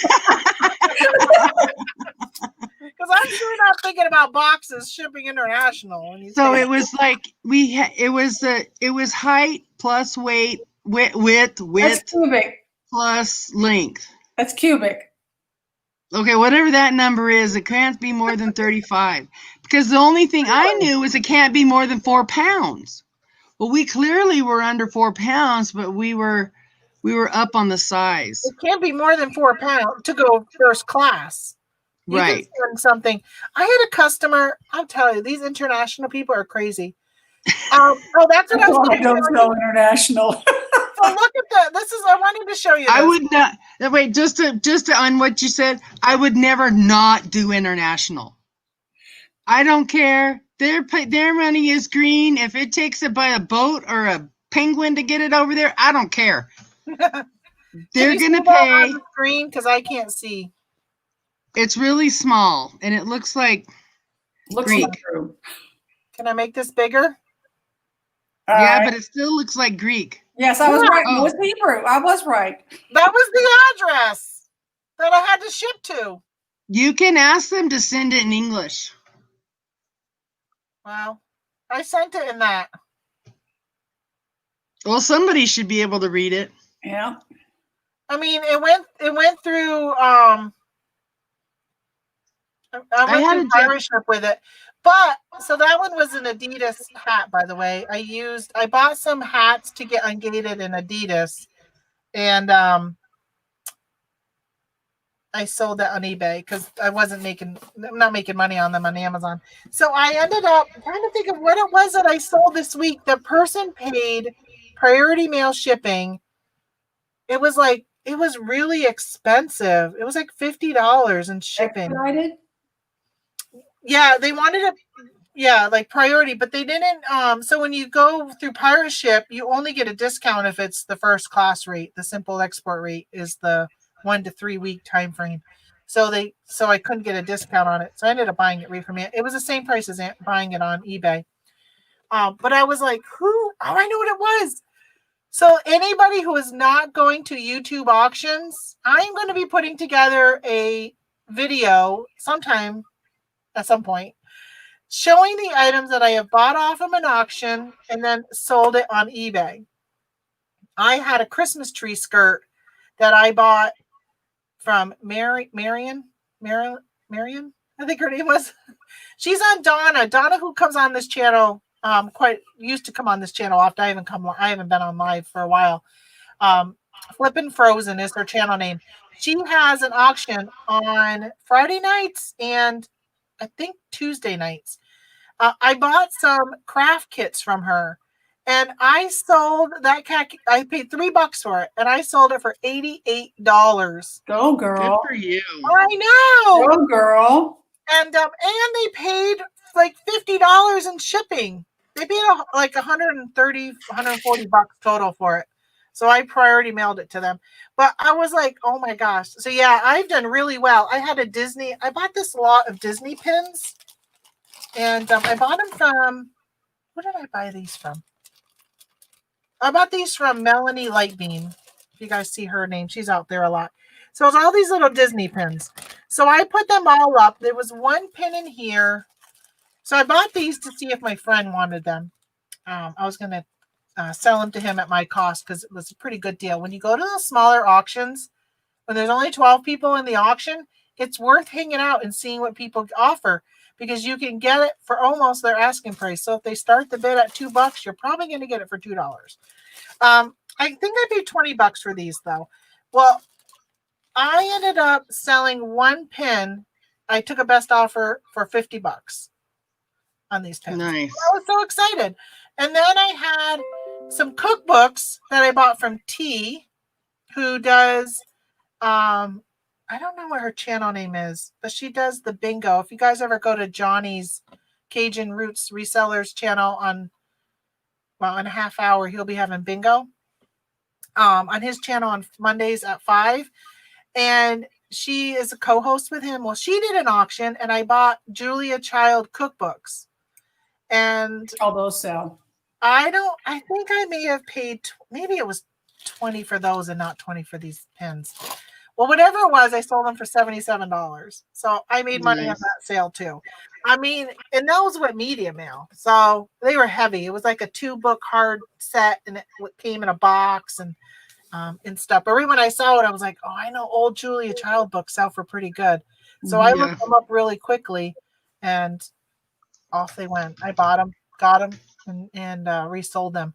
So I've done really, really well. But that one of those international ones, you're asking me what I sold international. So there, so far it was a hat and that craft kit, this pancake thing. It's just like a variety of stuff that I've been selling. But I've been almost all the stuff I've been selling, majority of it has been brand new items through the holidays. I haven't sold a lot of used items since Thanksgiving forward. It's been mostly new items that I've been selling. There I go. I just got my YouTube. Watch Cajun Roots Reseller live in 30 minutes. You can play bingo for free. I ran across a post on Facebook. I don't follow a whole lot on Facebook, but one lady came across some cookbook. I want to say Lena, Lena, Lena Richard, or some name like that. And it's supposed to be one of the holy grails of Southern cooking. It was from a woman from the 40s. And I saved the post. I think I'm going to learn a little bit more about cookbooks because there's a lot to be learned about cookbooks. And I, like yourself, live in a very rural area. And I go to estate sales, and books are some of the last things people will look at. Yeah. And I think I'm going to learn a little bit more about cookbooks. I came across, there's an auction nearby, and it's an online auction. And I won a book. Now, it wasn't the bookcase, but it was what was on the bookcase. So it was all these different books and everything. Well, long story short, everything on the bookcase except 4 items. I only kept 4 items. Everything else I donated to or recycled. But these were from a certain area in Illinois. One of them was a yearbook from the 40s. One of them was a centennial celebration, and the centennial date was the mid-50s. Another one was, are you familiar with the term vanity press? You know what that means? That's when you pay somebody to publish your book. Okay. So if you're a professor or if you're just somebody who wants to have your book of whatever, you pay to have it printed. That's referred to as vanity press. And then another one was some sort of oversized catalog for the local area, but it was all from the same area in Illinois. I put all 4 of those together, which I maybe paid $1 for all of them, maybe. I sold it for about $45 or $50 plus shipping, and I marketed it as genealogy. Oh, that's smart. The vanity book had a lot to do with genealogy. So here were items from different times talking about just, people and genealogy in that area. And I sold it in less than 12 hours from somebody from that area. So sometimes you got to think out of the box. And I just kept seeing, Mom and I were looking at it, and I said, this is all from the same area. So I put it up for genealogy, and it sold really quick. But I am going to get a little bit more well-versed into cookbooks, because there's limited editions. There's really old cookbooks that people are looking for. And according to this Facebook thing, there's an audience out there wanting them. Yeah, I agree. And I heard like Amish cookbooks are really popular if you can find Amish cookbooks. And then like church cookbooks. I used to have so many of them I got rid of. But there's even some church cookbooks that seem to do really well. Some of the original Betty Crocker ones. Yeah. I've looked at them here and there. Like I'll just sit at sold sometimes at night. Lately, I've been just listing at night, but if not, I'll just sit there and look at the solds and just see what kind of, almost like I was doing that scavenger hunt series that I kind of let go because I've been so busy. I haven't been able to do very many pre-recorded videos at all. But they have, so I'll sit there and just look, and I'll say, because even if you can remember to look for, like I remember, Julia Childs, okay, I need to make sure I look those up if I see those. Like hearing certain ones will make it so you'll remember if you ever have a bunch of ones in front of you.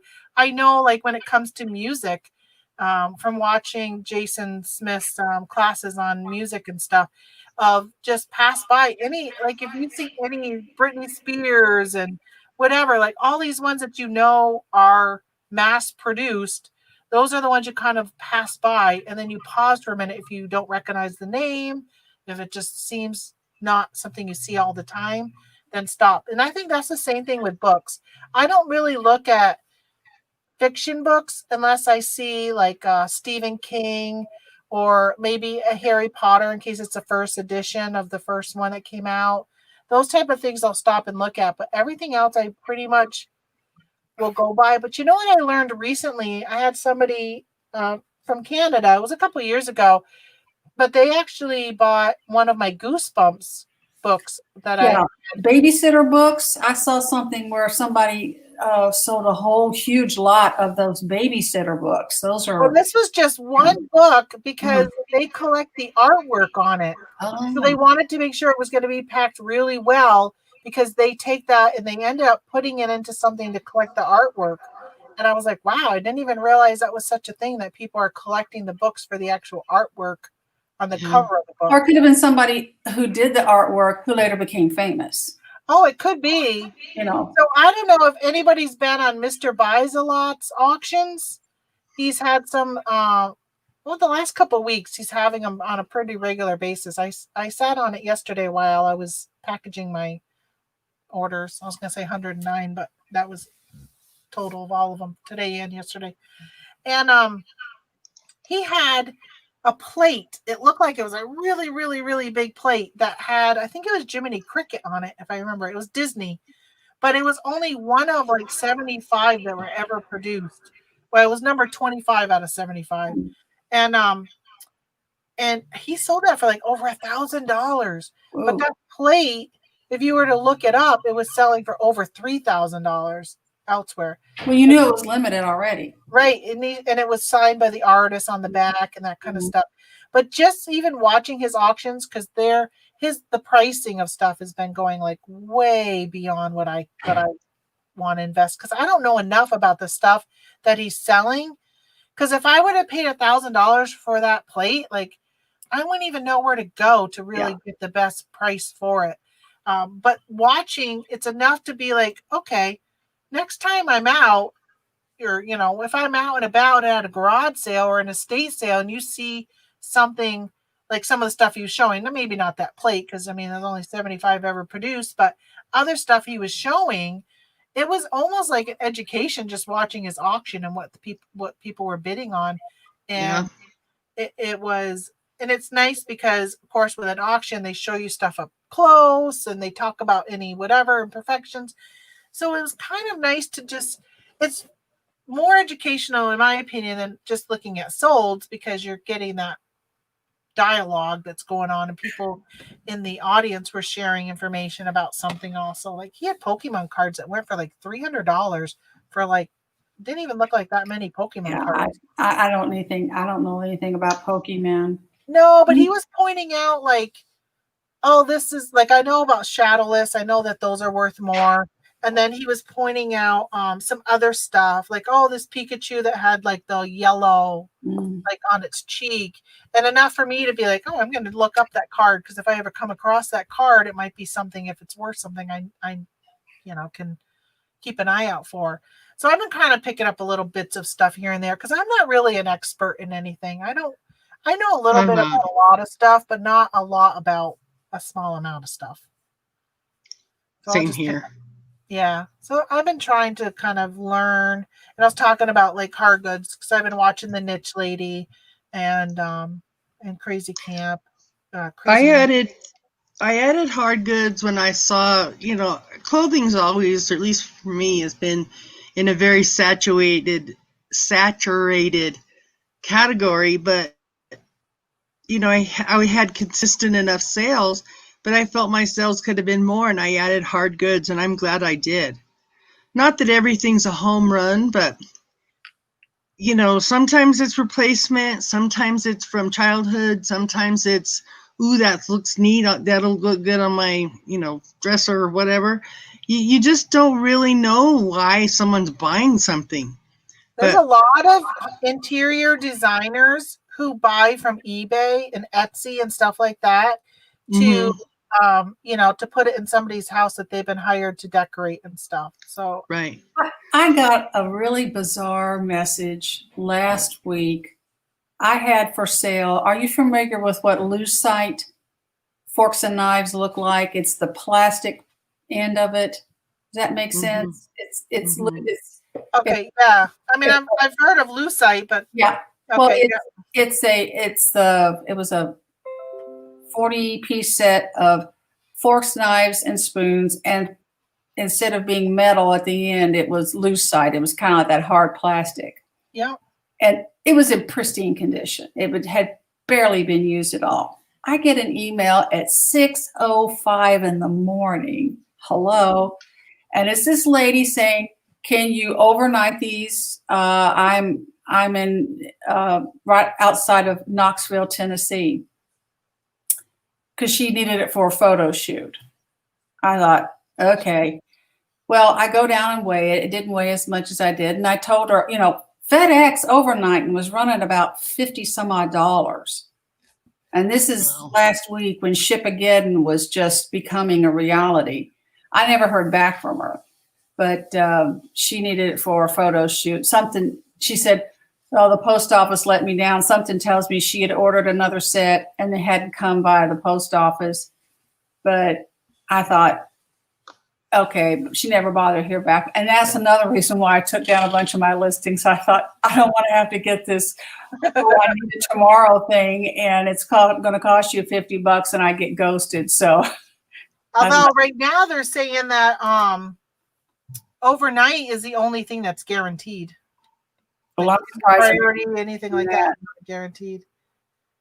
I thought I saw somewhere where they weren't guaranteeing anything. Let me look it up and see. I thought I'd heard that. I was just looking at my so I like that when you go on eBay, you can easily see if something's been shipped, delivered, whatever. There's not an easy way to see that on Amazon FBM, and I really wish there was, so I could see how many orders are outstanding. So I think right now my oldest order is from December 4th that has not been delivered. And it's the person that they closed her item not received case. That was a boo-boo on their part. Oh no, here's one shipped. Oh no, we got that. Canceled, delivered. Here's shipped. Oh, add tracking. Did I not add tracking? Oh, okay. That's because I combined it. I don't know if anybody has seen on my video. I did a video not too long ago. I was alive and we were talking about that shipping a box in a bag. Yeah. That has seemed to made its way, not my video, but the topic around a few YouTube channels lately. And Melanie Lightbeam did a video on it last week, and I laughed because I was like, "Oh my gosh, Melanie, we were just like talking about this." And then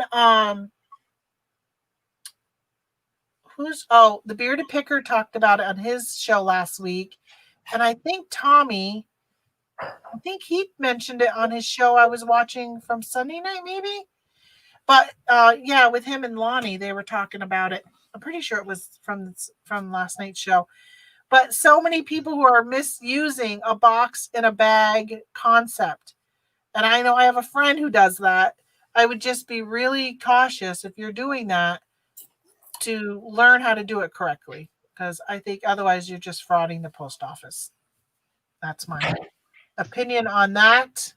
On people who are shipping a box in a bag incorrectly. And that's strictly with pirate ship, correct? Right. Yep. Now it's different than, like Jason Smith has talked for years that, if you have a mug, you put a mug and you put it in a box and then you put the box in a priority mail envelope.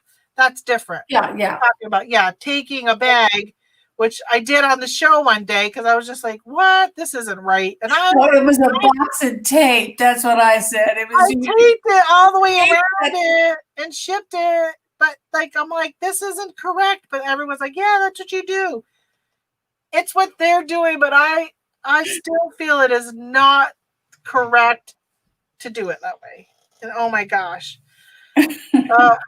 I feel like I just stole from the post office. I hate if they don't like it, they'll send it back to you. I have not ever gotten dinged saying, hey, you owe us more money for something.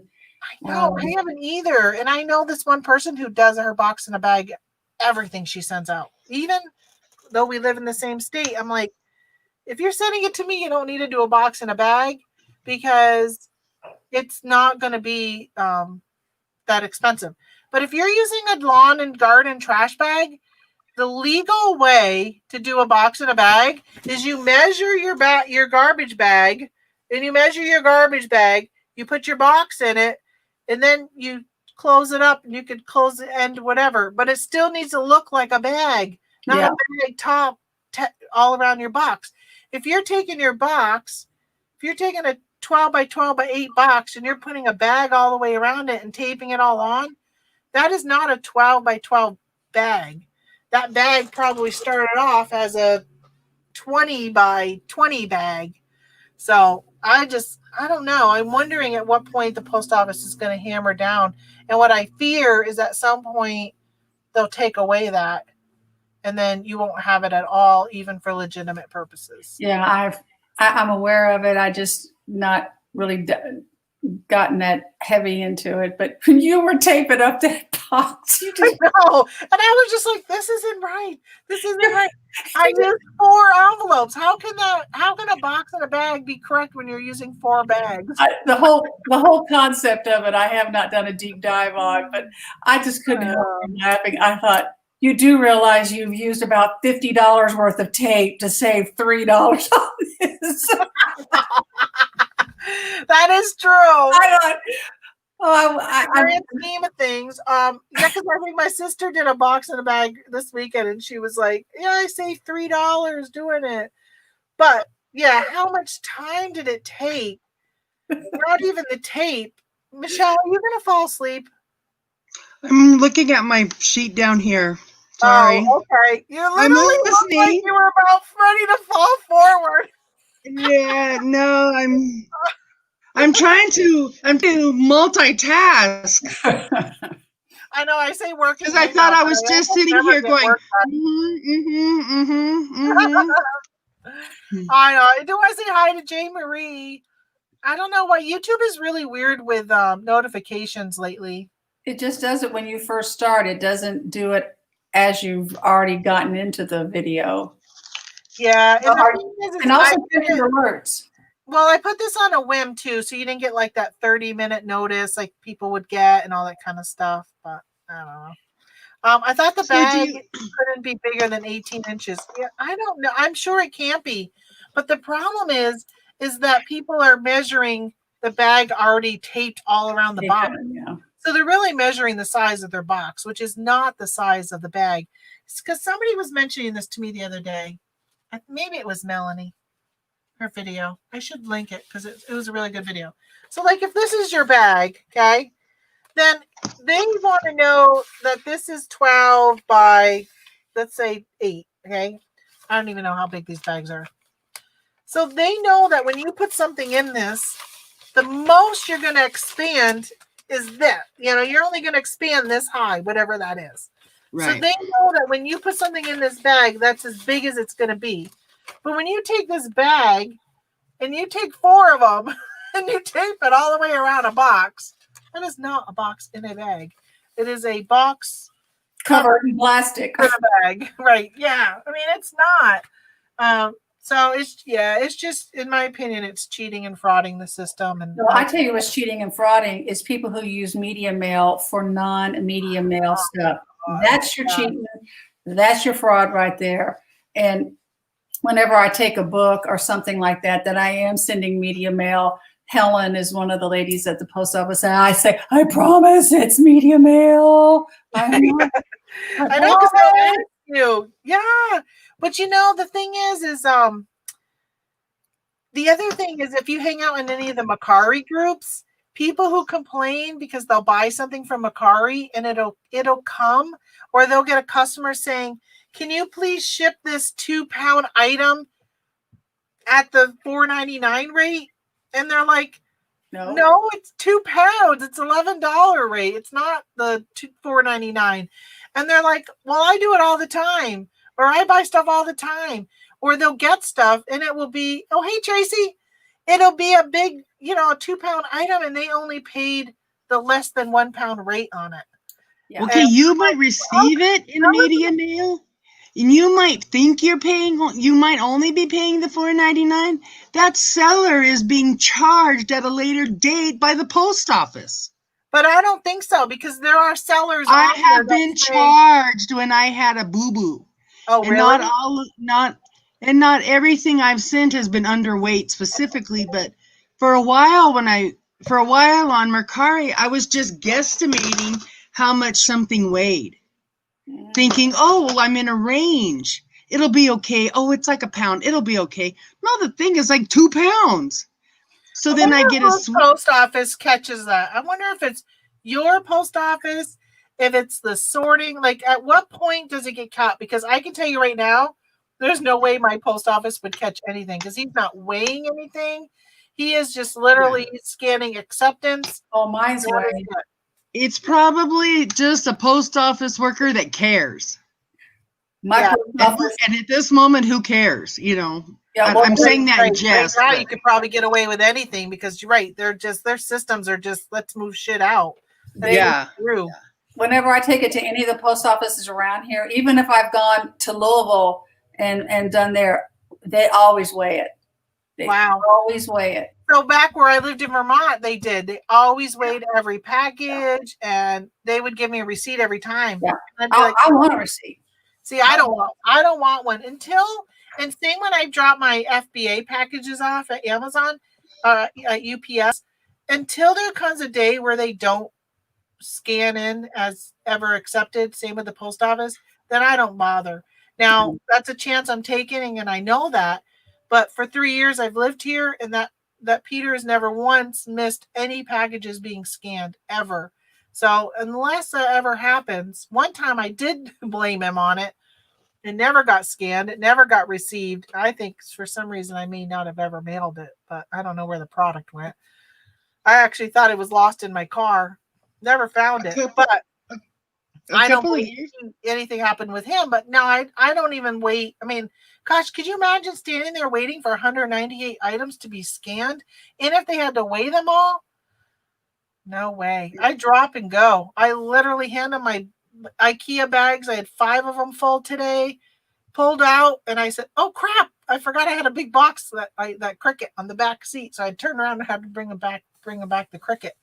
I would bet money if you had enough packages, like 198 packages, you could ask them for those big plastic IKEA style bags that the post office uses. I don't think this place has that. You don't realize how tiny.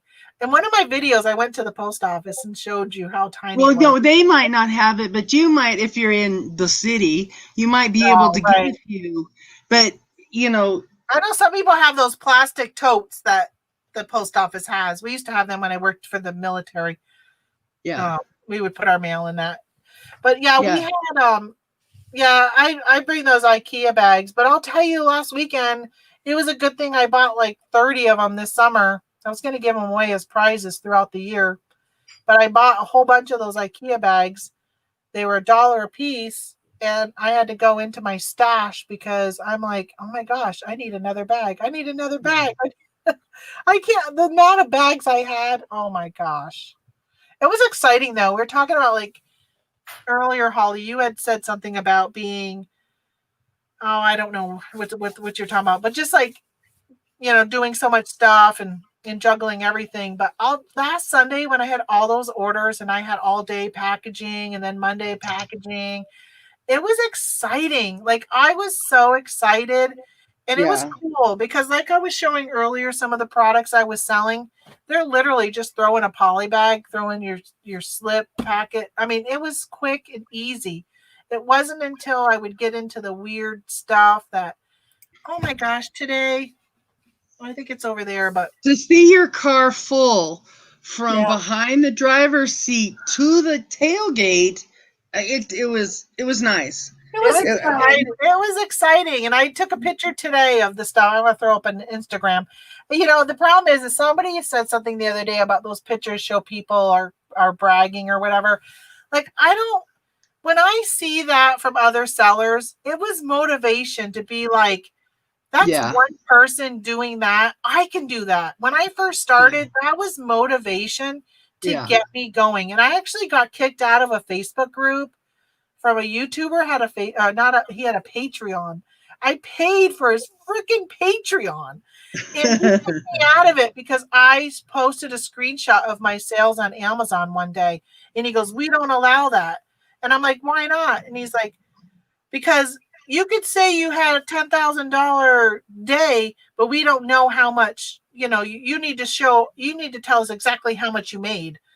And I'm like, no, okay, well, I mean, I make usually between like 40 and 50% after all my expenses and stuff for my Amazon sales, because that's just how I source things. I have a friend who makes I think very little, because when they show what they're getting, there's not a lot of profit, not a lot of meat on the bones. And I leave a lot of that behind because that's not my business model, but it works for them. But so yeah, they ended up kicking me out of the Patreon. I'm like, good, I get my $10 a month back. But so for me though, is through the years when I've seen that, I'm like, wow, like he's doing that. And I know like my friend Dave, who I was saying who just hit 70,000 in the last 30 days. I'm like, holy crap. Like I know if I wanted to, I could do $30,000 a month with just doing RA, just doing retail arbitrage. I don't have to do private label and all this.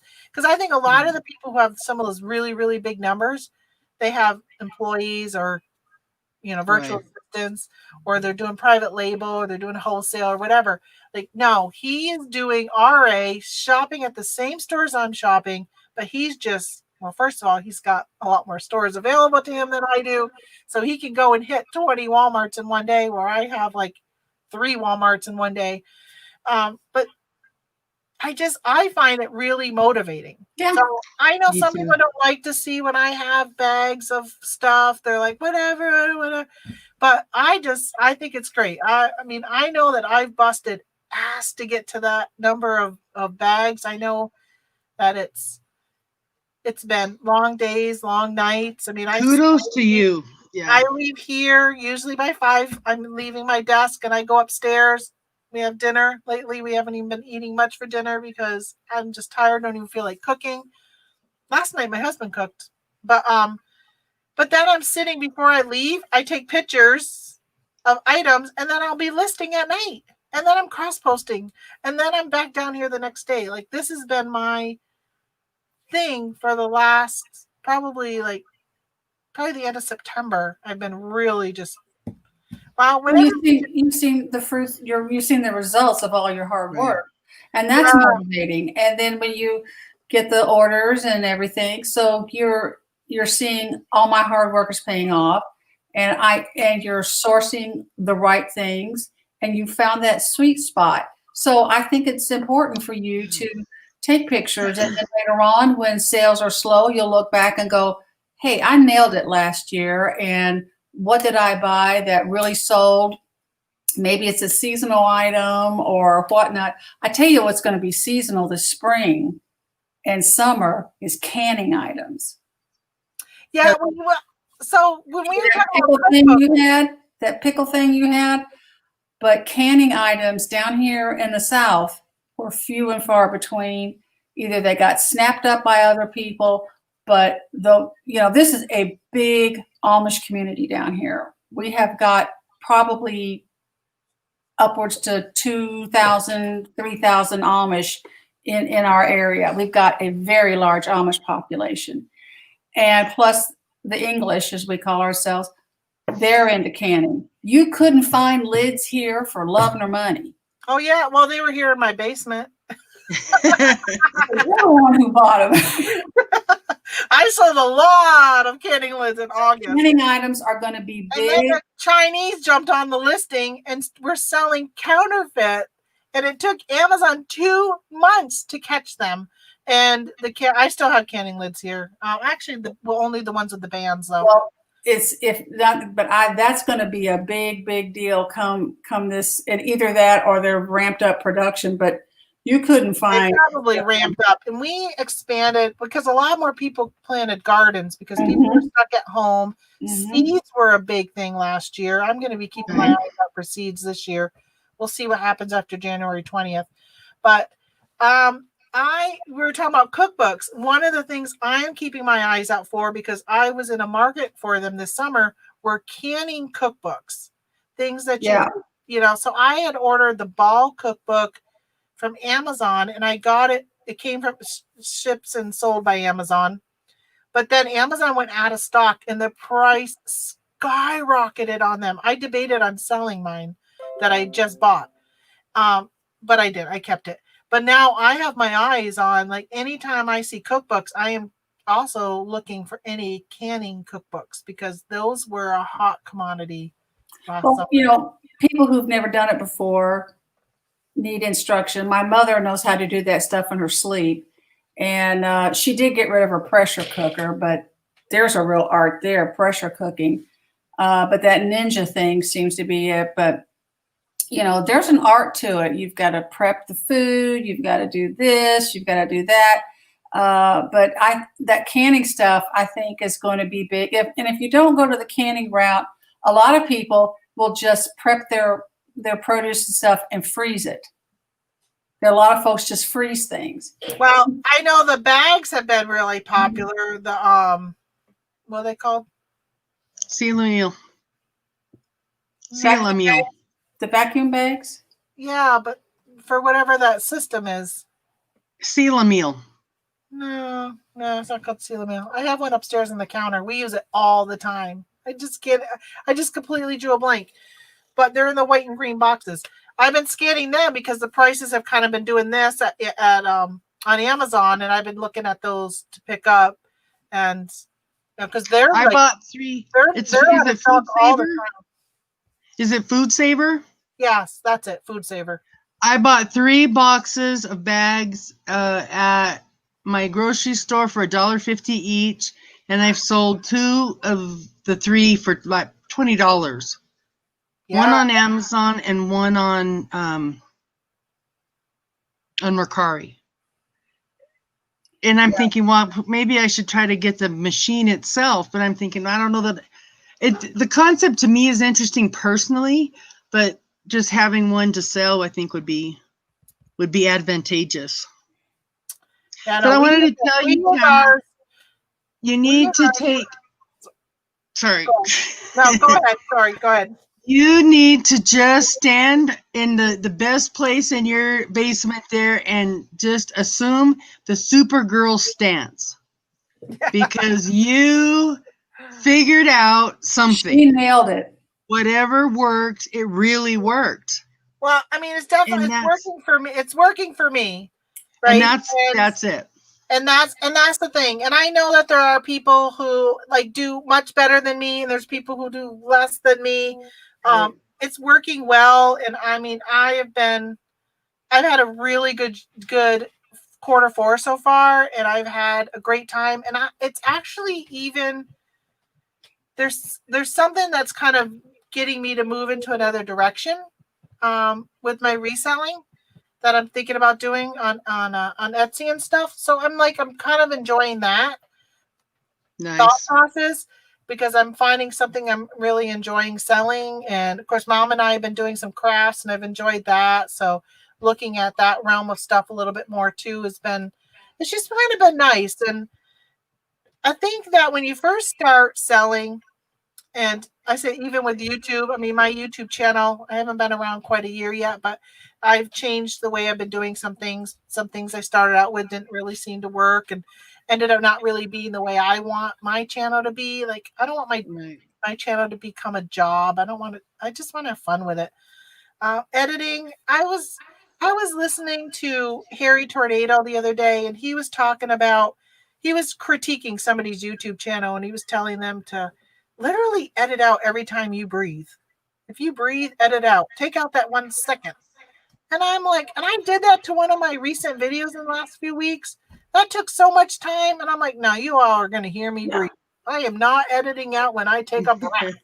That's You're going to hear it. right. Well, the other day I was a blubbering, crying fool. And I was just like, I don't feel like editing it. I'm just going to throw it up. I need content. So I just threw it up. It was real, and that's I see that in other people's videos. Something, I guess Tesla Picker, he was talking about, I guess, a shipping thing, and he inserted his son making a comment, and then he said something, and his son again another comment, and he'd say something, and then his son again. I'm thinking in that, well, I don't know, 3 seconds. How much time did that take? Not that it wasn't good and not that it wasn't funny, but at the same time, he works full time. He's got a couple kids. He resells. He makes socks. He does this. Blah, blah. There's so many resellers, and you see the content that they're making. And now that you're making that point of what it takes to produce such content, I don't have the interest. I don't have the desire. And I think I would rather poke my eye out than have to edit, the first, 5th, 10th, 82nd, 43rd second, or, or breath or whatever. Right. I would rather not do it. Yeah. Yeah, Well, one thing I played around with it, but it is time consuming editing a video. And I don't think some people love it. I don't love it because I feel like it's just a time suck because there's other money producing things that I could be doing than editing a video. And as much as I love YouTube, I make no money from YouTube. And I don't think if you're making big dollars like Graham Stephan, I watch him some. He really does amazing editing, but he is making 6 to 7 figures off of YouTube. His audience expects good editing. But I mean, let's take Dusty, Alabama Picker. He just puts the phone up on the dashboard and starts talking, and he talks about good stuff and people enjoy it. I think one thing about YouTubers is you see that they're real folks. And if I want slick, fancy editing, I'll stream Netflix or I'll stream, I used to work in video production 110 years ago. And trust me, there's a lot of preparation and money and editing and all that kind of stuff involved in it. And if you're just doing it to get $50 a month, that's your time. Spend it the way you want. But in your case, Tamara, you've got 200 packages to do. You can't get it out. And my problem is because I sell mostly new items, And a lot of it, even though it's Amazon, a lot of it has been eBay too. And, you know, I don't always want the competition. I don't want people price tanking. And thankfully, I don't have a really large channel, so I don't get a lot of people who are going to come in and steal the products and run away and tank it. But some of it is stuff that other people have shared with me, and I'm sourcing it because of a tip from them, and just out of respect for them, I don't want to share it. So it's been tough. I've been wanting to share the stuff I'm sourcing. I've been wanting to share my sales. I've been wanting to do some what sold, but I've been busy. And when I have a moment like this, today is like literally the first time I said to my husband, I'm going to go live today. Like, I haven't had a second to do it in because I've been just busy with other stuff, but I also don't want to show everybody everything I'm selling. No, Because that is the thing with RA. Now, if I was selling one-offs of vintage stuff, antique, what I found at the garage sale or yard sale or antique store, that's different. Like, I would show everybody those site items because the chances of them even being able to go out and find those to compete against me are pretty slim. But it's hard to do that with RA items. Yeah. And yeah, so, you need to keep that to yourself. I think you could just say, "Hey, I've been successful in these areas," and go for it. I think that's your business. I share nuggets here and there for people who actually take the time and watch my videos. You'll see things here and there that I show. Little Easter eggs. Easter eggs. Yeah, have you heard that term, Easter egg? No. Yeah. An Easter egg is something that is carefully placed in a video or a book, and it's a little like a golden nugget. Oh, okay. It's referred to as an Easter egg, and sometimes it's something you don't expect to be there, but it's like a little quote prize, and that's the term Easter egg. Well, so have a few okay. Easter eggs. I haven't heard of it in that terminology, but I mean, that's the one reason why I watched the Bearded Picker all these years. He doesn't share a lot of what he goes out and buys, but every now and then he'll share just a little bit of something that will be like, oh, I hadn't thought of that, or I hadn't thought of that. Even if, like, I was showing these for those who were not around earlier, I was showing these pop rocks. I've been selling the heck out of these pop rocks on Amazon. These are a fast seller. I cannot buy them. Like, I got these right now. I will replenish because I sold out last night what I had. I'll replenish what I got. Tomorrow I will be packaging every single one of these pop rocks that I bought. Nice. So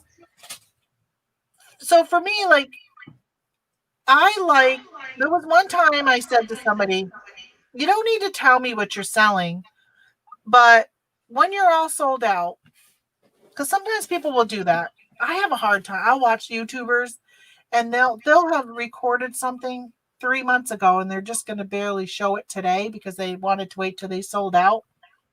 I'm like, how can you hold off? There are things I'm celebrating. I want to show everybody right now. I can't wait 3 months till I sell out. But I'm okay if you tell me on December 26th what you sold this year for Christmas, what was your hot seller? I'm okay if I miss the boat because that's education for me to take into next year, for me to know that, okay, next year I need to remember to look for these candy cane pop rocks because these were a hot seller last year. They were a hot seller this year. They will be a hot seller next year. So if you sell on Amazon, look for these pop rocks. I did sell a few on eBay, but nowhere near how quickly they go on Amazon. I can sell 100 on Amazon to maybe 1 on eBay. So I like hearing what people sold even after the fact, just so I can fill my knowledge bank with what to look for. And I got notes. I have a notebook and I'll write down that, okay, this is what goes on sale at this time of year. This is when Walgreens has their sale. This is when, and make a note. And then I'll know, okay, last year I picked up some clearance stuff from Christmas. Some stuff sold really well this year and some stuff didn't sell well at all. Someone's at my front door. UPS already came once. I don't see anything. Oh, maybe it was my husband grabbing the UPS box, the bag they left. The most interesting thing for me is I posted a question on the What's This? I know that's not the right name. Facebook group. And here it is. Oh my What God. is this? Tiny. That It looks so is. much bigger in your picture. Put That it, is It awesome. isn't anything to give it any dimension, so that's part of the That's part. So to me, it went viral. It wasn't really viral, but there was like a bazillion responses. Within the third comment, somebody had nailed it exactly what it was, and Is this for it is 45 records? no. toast. You Okay. could have put or Small. napkins or toast. Yeah, I toast. was thinking maybe toast or those little cut tea sandwiches, just something fancy like that.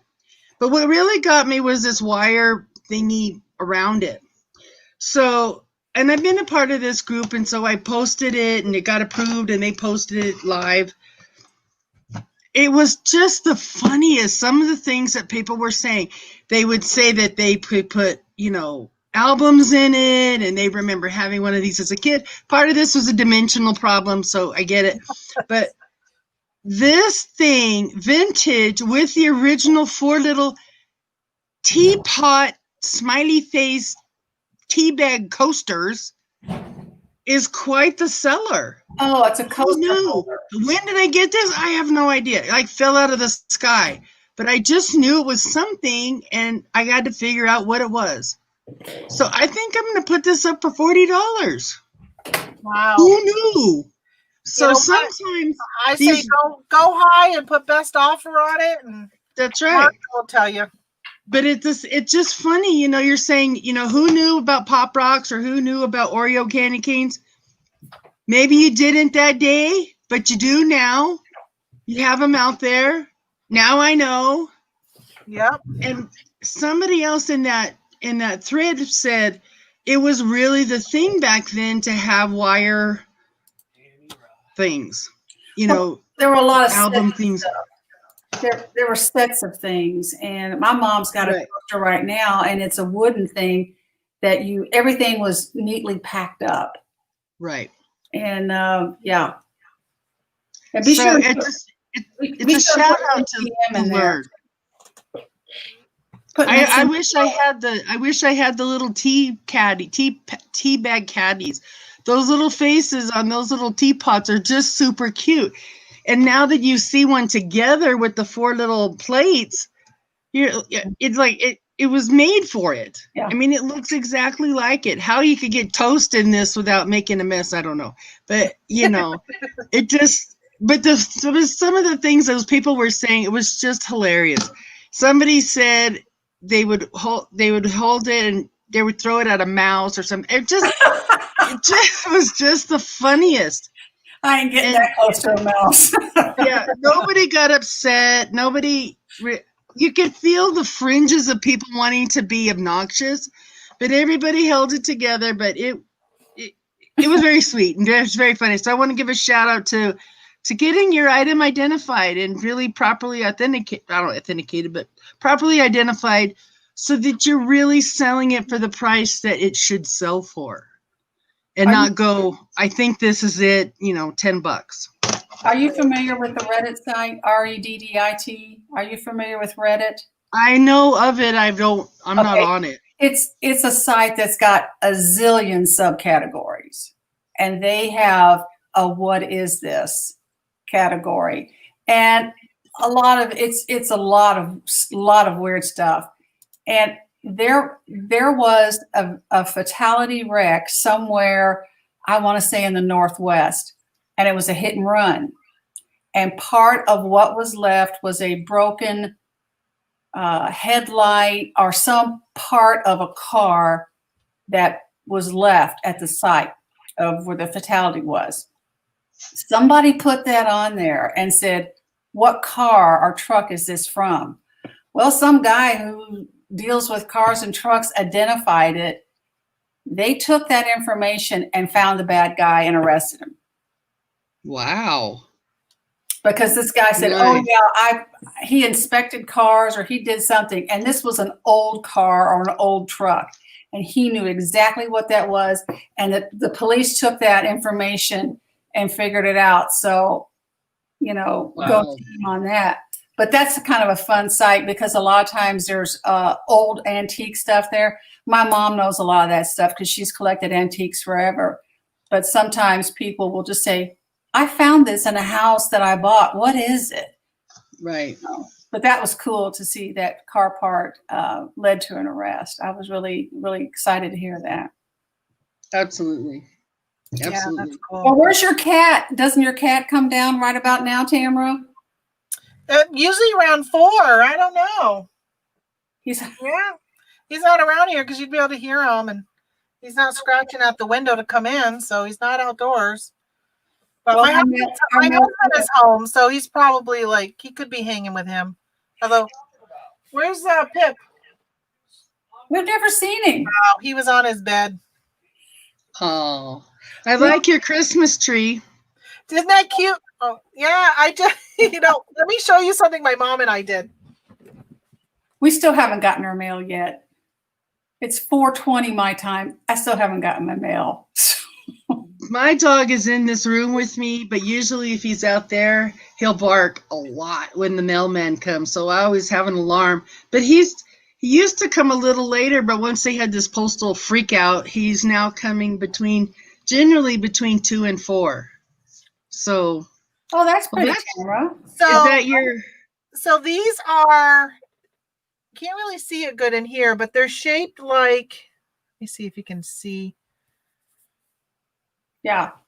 They look, all right, so they look like planets. Oh, Right. See, because of the way the light is. Hold on, let me turn it off and maybe we'll be able to see it better. So these are lights that are shaped like, there you go, see? Oh, I see. So they're all like different planets. So it was a string of lights. And then I got this fabric that is, can't really even see it here either. But it's got like planets and stars and all that kind of stuff. So we put this together. So now we have this garland that will light up. So I thought it'd be cool I got to take pictures to put it on Etsy. But to put into like a little kid's room. Oh, does this play music? Oh, this was the try me button that was on the lights in this box. That's kind of interesting. Yeah, so my mom actually tied these and put these together. So when I was getting ready to go live, I was like, oh, I'll throw one of my lights on the Christmas tree. I also have the other one that's on the Christmas tree are lights that are little flowers, and we put on like floral, almost like Hawaiian, like if you're having a luau or Hawaiian tiki party.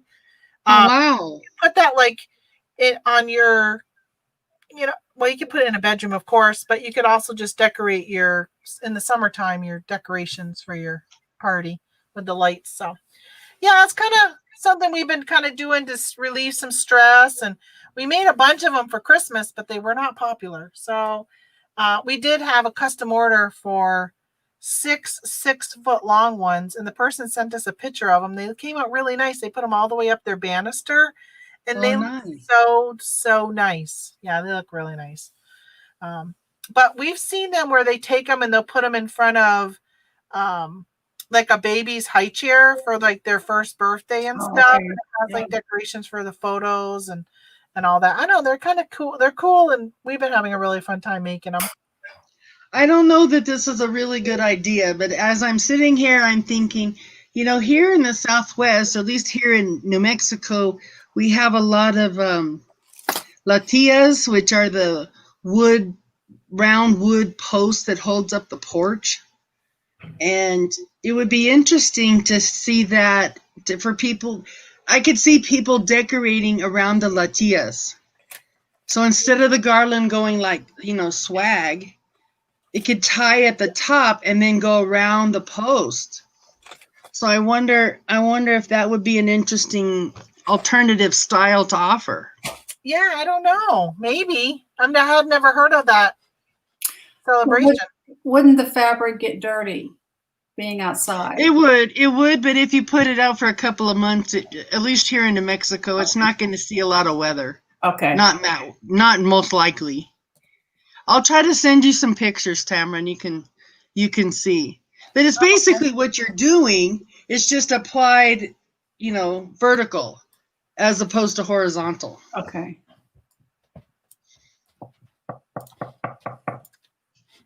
Yeah, I was taking pictures and to put them into my Etsy shop. I have a pretty big mirror. It's like a size of a mirror that you probably would put over a couch, but I have it in one of my spare bedrooms, and I ended up kind of hanging it in front of that, and it kind of looks nice. Where I think if I had like a shelf in a bedroom, I think of a lot of like kids' rooms. Like I have one that has the kids' handprints for like autism. We have some that are. Oh, I have Zelda, Disney ones that have dogs all over them, like dog print. And like the thing is, we'll take like 6 different designs. And so it's not the same design that's hanging most of the time. This one was, but the other ones are not. But yeah, so I don't know. They're just fun. We've been having a fun time making them. But I think there could be really, That's really cool. Creative.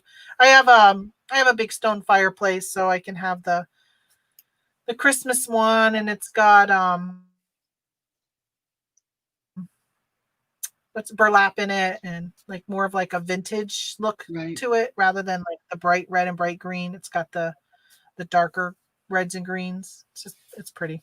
That's good. Well, right before I came on, I sold a shirt I've had forever and a day, plus maybe 2 weeks. Sold on Tradesy. So I'm just very happy. Tradesy, to me, is the last stop out of town. It's expensive to sell on. I don't know how. Nobody says, hey, I went to Tradesy and bought something. I think they get there through Google. So if they're looking for a white tank top, if they happen to click on that and it's showing you through Google, you can get there. But I've sold a number of things. I keep putting stuff up there. I like it, but it's like, it's not to me the first round of trying to sell. It's the last round. It doesn't cost anything to list. There's no maintenance fees or anything, but it's like $7 to sell something. So you have to build that into your price, and you have to do your own shipping. They don't I think that at premium prices they offer shipping. But other than that, you have to go buy your own postage. And I'm just excited to see that top leaf. It's very low cut, and it even has pockets. And I'm thinking, who is buying this top in the middle of winter? I don't care. It's gone. It's gone. Out on the last train out of town. And I don't redonate my stuff, but Tradesy, you can do women's clothes like wedding and like shoes and accessories, stuff like that. It's not men's or home goods or any of that stuff. You can do jewelry. Are you cross posting like manually, or are you using, because there's like, I know I use cross listed, but it doesn't go to Tradesy. It just goes to eBay, Mercari, Poshmark, and Etsy. But I know like Live Perfectly, I think that goes to more locations. I'm so small. I was just doing it as I was listing the items for quite a while. I haven't done clothing as a bulk thing for quite a while. When I start up again, I'll reconsider it, because it's not necessarily, it's nice to have an item. Let's say I put it on Poshmark, maybe Mercari, and I can put it on Tradesy. So it has like the first round chance of going, second round chance of going, and then the last train chance of going. So it's almost kind of, it's all copy and paste. So it's not a relist issue at this point. Oh, okay. But no, I like it. It feeds my PayPal account. So if I want to, I just keep, whenever I sell something, I just fill PayPal, so I always have money if I need shipping or if I want to buy something. I can do that. I just picked up something today at Walmart that I haven't picked up yet. I'm gonna list it. If these sell, I am just gonna be baffled. Well, we're still in quarantine or faux quarantine. So I did a little investigation to, the dollar store and the Family Dollar, but I haven't gone back out because we've been in this Corona place. So That's what I figured with some of the stuff I've been selling. I'm like, okay, that's definitely because people are not going out. Like I bought so I bought a hot chocolate mix that has Lucky Charm marshmallows in them. nice. I bought them for my husband. But I scanned them in the store and there wasn't enough room for profit for me. They were like $1.50 or something like that at the store, but they're selling for $7.50 on Amazon. And I'm just like, oh, you people just go to the store. It's so much cheaper. But with fees and everything and by shipping, it just ended up not being worth it for me to buy them to source. And even in a multi-pack, it just wasn't there. But they're so cute. But I'm thinking, oh my gosh, if I was just an Amazon grocery shopper, I'd be paying $7.50 for a box of 6 packets of cocoa. Crazy. Yeah. To some people, that's nothing. Oh, I know. Yeah. To some folks, I've through some family friends, I know of some folks who work extremely hard at their jobs and they are very well compensated. And They don't care about shopping around. There's different stratas of people who make money. And to them, if that's what they want and they can afford it, they buy it. And if they have Amazon Prime, my son has Amazon Prime and, he appreciates it. Yeah. He's that 30-year-old, well-paid, no car, no kids guy.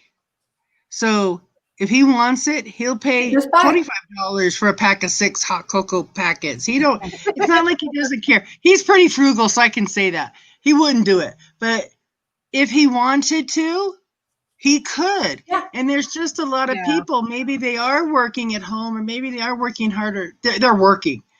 And it's just easier. And now Walmart's getting into it. You can do Walmart Plus for $12.99 a month. You can get free deliveries. Yeah, for $12.99 you get free deliveries. Right. So how free is it? You're paying $12.99. Yeah. Well, yeah. Tamara and I both live, I don't know about you, Michelle, but we live in rural areas. I got to drive 45 minutes to the nearest Kroger or Meijer or the nearest Sam's. So, you've I'm a got, city girl. Yeah. So I used to live in Nashville, so I've been on both ends of the spectrum. But from our standpoint, I want to pay an extra $2 or $3 something on Amazon that I know I'll get in the next week or so. But I could buy it cheaper. But there's also time and driving, and when I lived in Nashville for a while, I rode the bus because I worked downtown. There's a lot of people who don't have vehicles. Yes. And a lot of times, either through medical situations or financial situations, they don't have a vehicle. And this, getting your groceries picked is a really big deal for them. But and then absolutely. But I'm too cheap and I have the ability. Yeah. So that it's hard for me to justify it. But I was hearing somebody give their little spiel on that Walmart Plus, and supposedly they're going to be adding more features. This may be the way that some retail is going. Well, you can go to Walmart, you can buy one of everything, or Costco doesn't have curbside service. What's up with that? But you can go to Costco, you can go to all these websites, get everything, one-stop shop per click, and have it delivered. And is that worth $13 a month? If you don't have a car. It surprises me that Costco doesn't have curbside, because even BJ's does. Like, I can go on right now and order BJ's and go pick it up, and I haven't done it yet, but it's available. Now, my Walmart, because I know with that whole Walmart Plus thing or whatever it's called, hey, Never Too Old, they don't have, we don't have gas pumps, and I highly doubt they're going to be delivering groceries here, but I do grocery pickup. I haven't, It's been a long time. So today when I ran into Walmart, I did pick up some coffee creamer and some cheese and deli meat because we needed some. But like major grocery shopping, I can't even remember the last time I've gone to a grocery store and did actual grocery shopping. It has been, well, it's been at least a year because I was doing grocery pickup all last fourth quarter because I was not as busy as this year, but I was busy Right.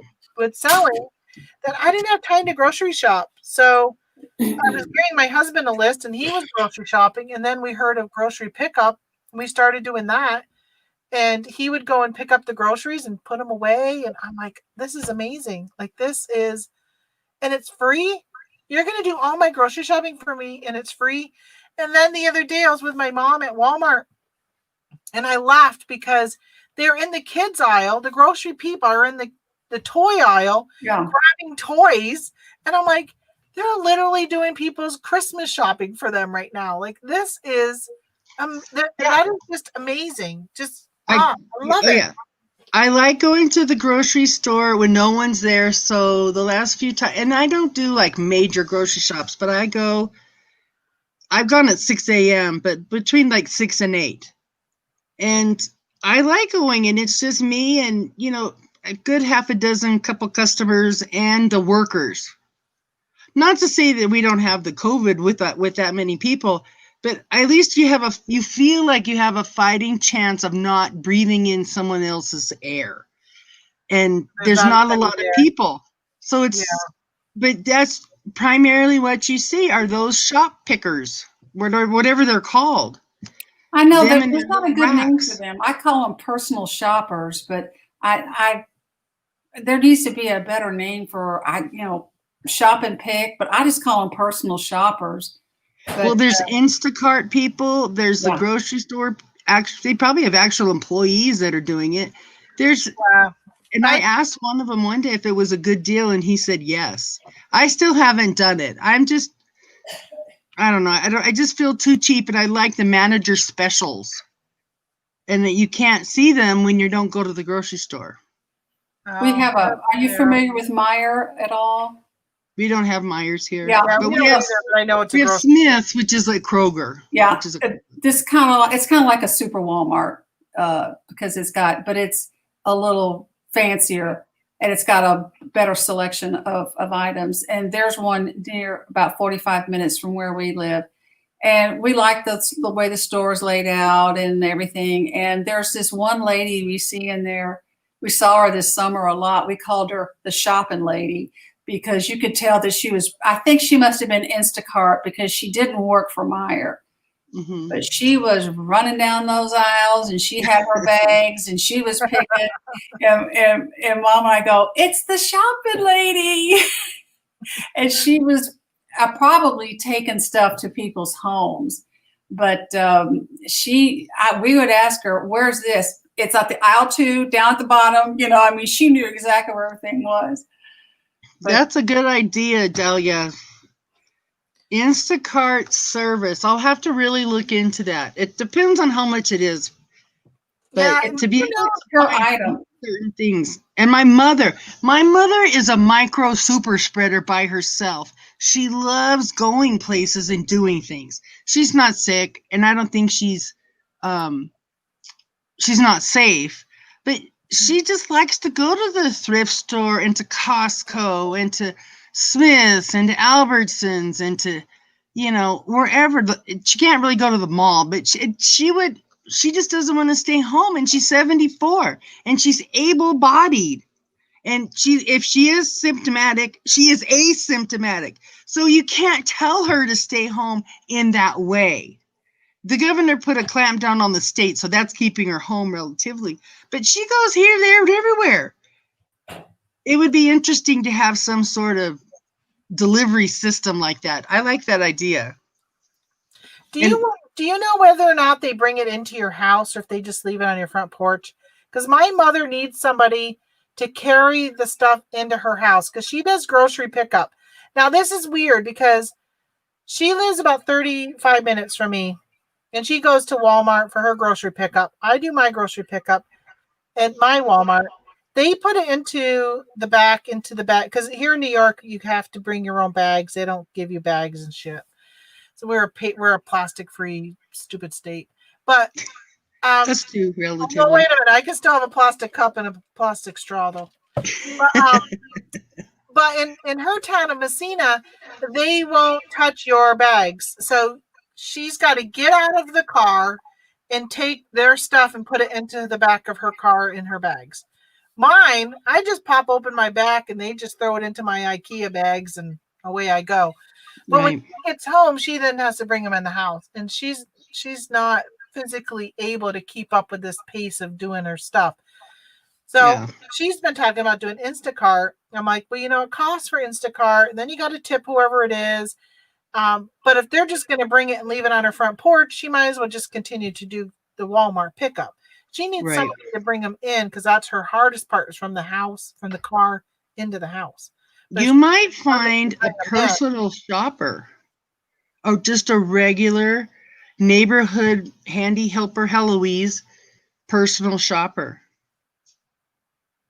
We have somebody who advertises on the little neighborhood app that they'll do anything for anybody, in the neighborhood. Hmm. So that's but where it's you gonna would be get that pricey. service. But it comes to a point where the cost of something, it's got to, you got to look at the cost benefit. And at this But point, if you, depending on the but you might be cost, able to find a helpful neighbor that maybe when they go do their shopping, they'll do your mom's shopping. today's Your- day and age, neighbors don't talk to each other. Although she mysteriously has some neighbor who keeps bringing her garbage pails in on Tuesdays for her, puts them back where they go. So she's very thankful for whoever's doing that. She thinks it's the son of the guy across the road, but she lives in I a hear very you. small neighborhood. I don't know how computer friendly or phone friendly she is, but I joined the neighborhood app and people around the city, but I primarily see my neighbors. So if they have stuff they want to put out, they'll post it. If someone's dog's out, if they hear gunshots, if they smell a weird smell, if they want to scratch their ass, they will post about it. So we have a couple ladies. Because man, I Yeah. choose one. Yeah, they have a couple ladies. There are a couple of ladies who get on and say, if anyone needs any help.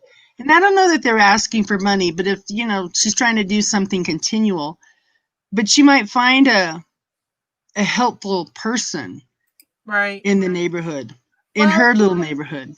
I see what Dahlia said. So they just leave them outside her. I think even if they were actually to bring it up the steps and leave it next to her door, would be more benefit, because that's her biggest thing, is she can't walk up her steps without, it takes her a lot of work. So to have to carry a bag up, and I just live too far to be her, and I'm too busy to be her runaround personal person.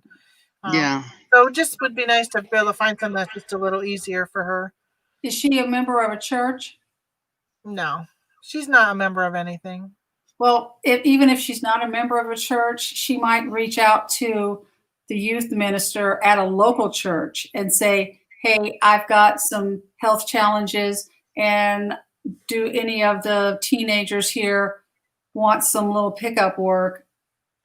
She might be able to find somebody that way, even if she's not a member of the church. Yeah, that would be a good idea, even in the springtime, because she has a challenge with just going out and cleaning up her flower beds and getting them ready for the spring flowers to pop up. Where does she live? Does she live in a home, like a residential home, or does she live in a complex? In a neighborhood? No, in a residential home in a neighborhood with people all around. Yeah, reach out to some of the larger churches in her area and ask the youth minister, or ask the secretary there, say, hey, I'm looking for some teenagers that might want some extra work. Who do you recommend? And, could we move this forward and see if this is something they're interested in? That way you're getting a filter right there of an adult who knows these kids. Right. You might not know the adult, but the adults from a responsible organization, and say, hey, I'm looking for this, and this. Who do you recommend? And see Yeah, what, that's a good idea. I'll mention that to her because I know that when she hires now, it's an adult that does her driveway and mows her yard.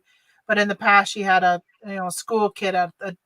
She lived in a bigger house, and then when my father died, she had a 5-bedroom, 4-bath home. She downsized to. She literally has like a 1-bedroom house now. It was 2 bedrooms, but we turned one of them into our laundry room. So she it's just a little tiny home. We call it the tiny home. It's a very, very small house. hey, it works.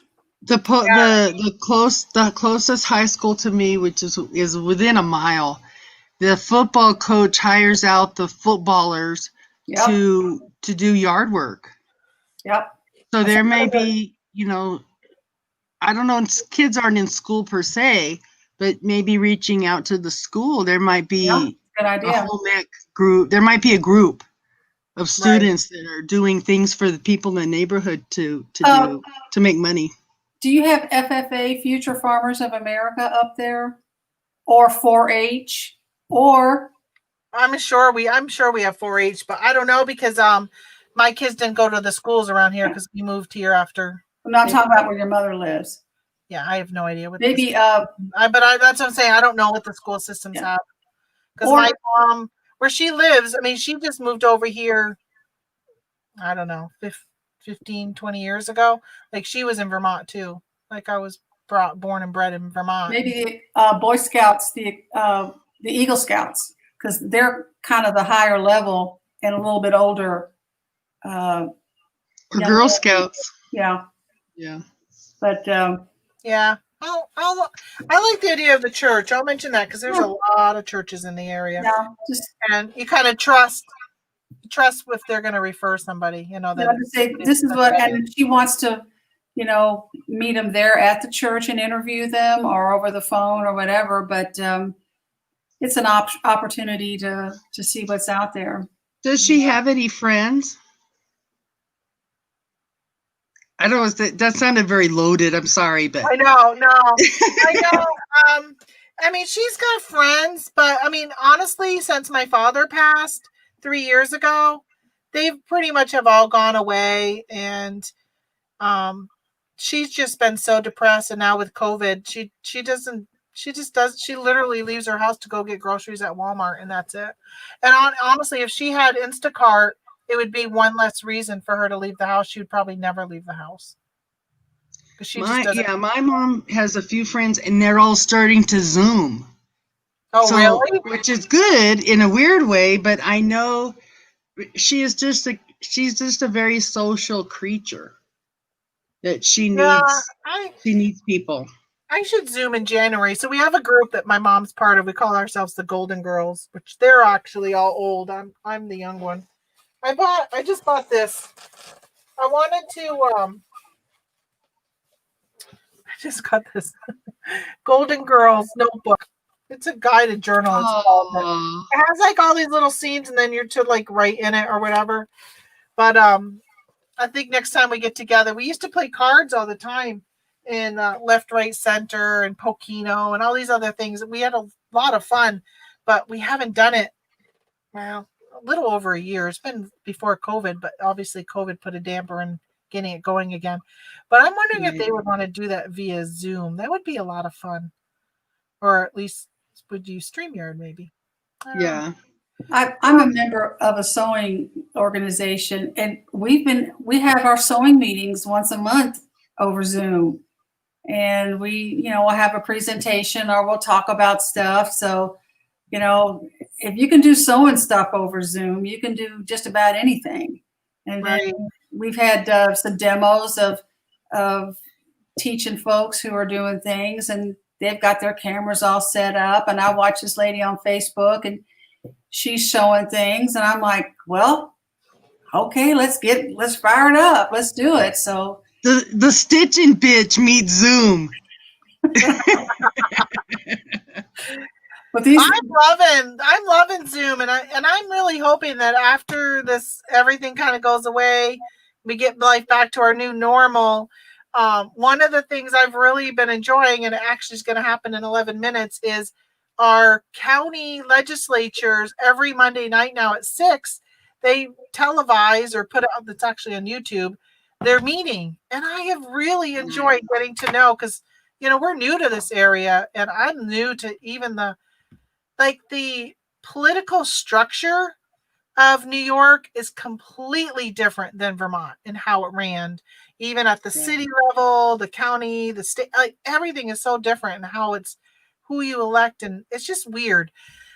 So just trying to get to know that, and what decisions they make at the county versus what they made in Vermont. I don't think the county really did anything, honestly. I think it was all state or local and then state. There wasn't really a county board that created stuff. But so I've been watching that. So I'm going to be jumping on that here in a few minutes, but I want to go grab something to eat and do all that. And I'll probably be watching while I'm cooking. But I want to close this up, and thank you, ladies, for jumping on with me, because we've been on for 3 hours Thank you for now. the invite. Bye. If anyone is in the chat. I said I'm going to go on for about an hour. I should time. I'm never on for just an hour. Well, if you want to do any listing challenges or listing streams, we can do that too, because that's basically what I'm doing. I'm trying to move on. If it's not listed, it can't sell, but just move on some of this stuff. It's not focused on Christmas. Not everybody's going to be celebrating Christmas, as sad as that sounds. Yeah. Well, I'm focusing on non-Christmas right now, like thinking about New Year's resolutions, and people who have gained their COVID-20 are going to be thinking about losing it in January. Yeah. People like to get organized. So what do they want for their organization? And I smell a planner. So that's like my whole thing has just been all around that type of stuff, and kind of thinking about what are people going to want next, right? You kind of, when it comes to reselling, unless you sell those one-offs that people are searching for, it's always, okay, this is what they want now, then what do they want next? And what do they want next? Yeah. And in the meantime, throwing in all that other one-offs. I really want to get back into hitting up some of the thrift stores. I haven't been to a thrift store in a really long time. Really long time. I want to wait till after the new year. I want to see how things really progress, at least, definitely for the country, but for around here, we've had the largest number of cases in the last week. So I don't know that we're done yet. It's getting pretty, we got a 9% positivity right here in Kentucky. So it's not exactly smooth sailing. Yeah. I don't see the dust bunnies under my fridge, and until I meet them, I'm not going anywhere. Theoretically, but. Well, when COVID, back in April, we in our county, when we would get like 5-6 people sick, I remember like, oh my gosh, that was so huge. Let me see what my numbers are today.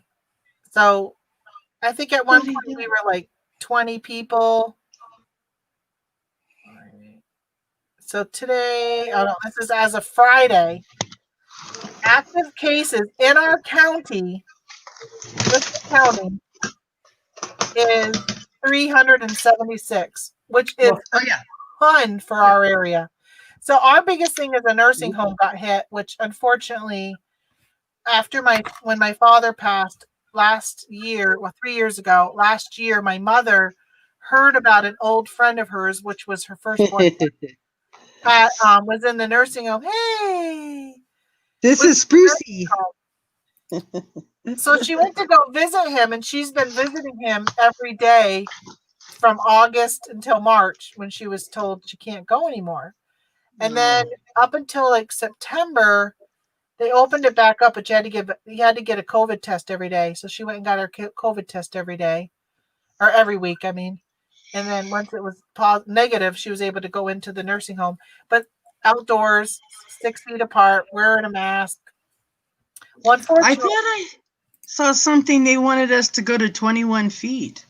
I don't know. I saw the visual as I was passing a TV. Wow. I don't know how we're going to do 21 feet. We can't even do 6. Right. People can't even do 6. Well, unfortunately, he ended up catching COVID in the nursing home, and he passed away last Sunday.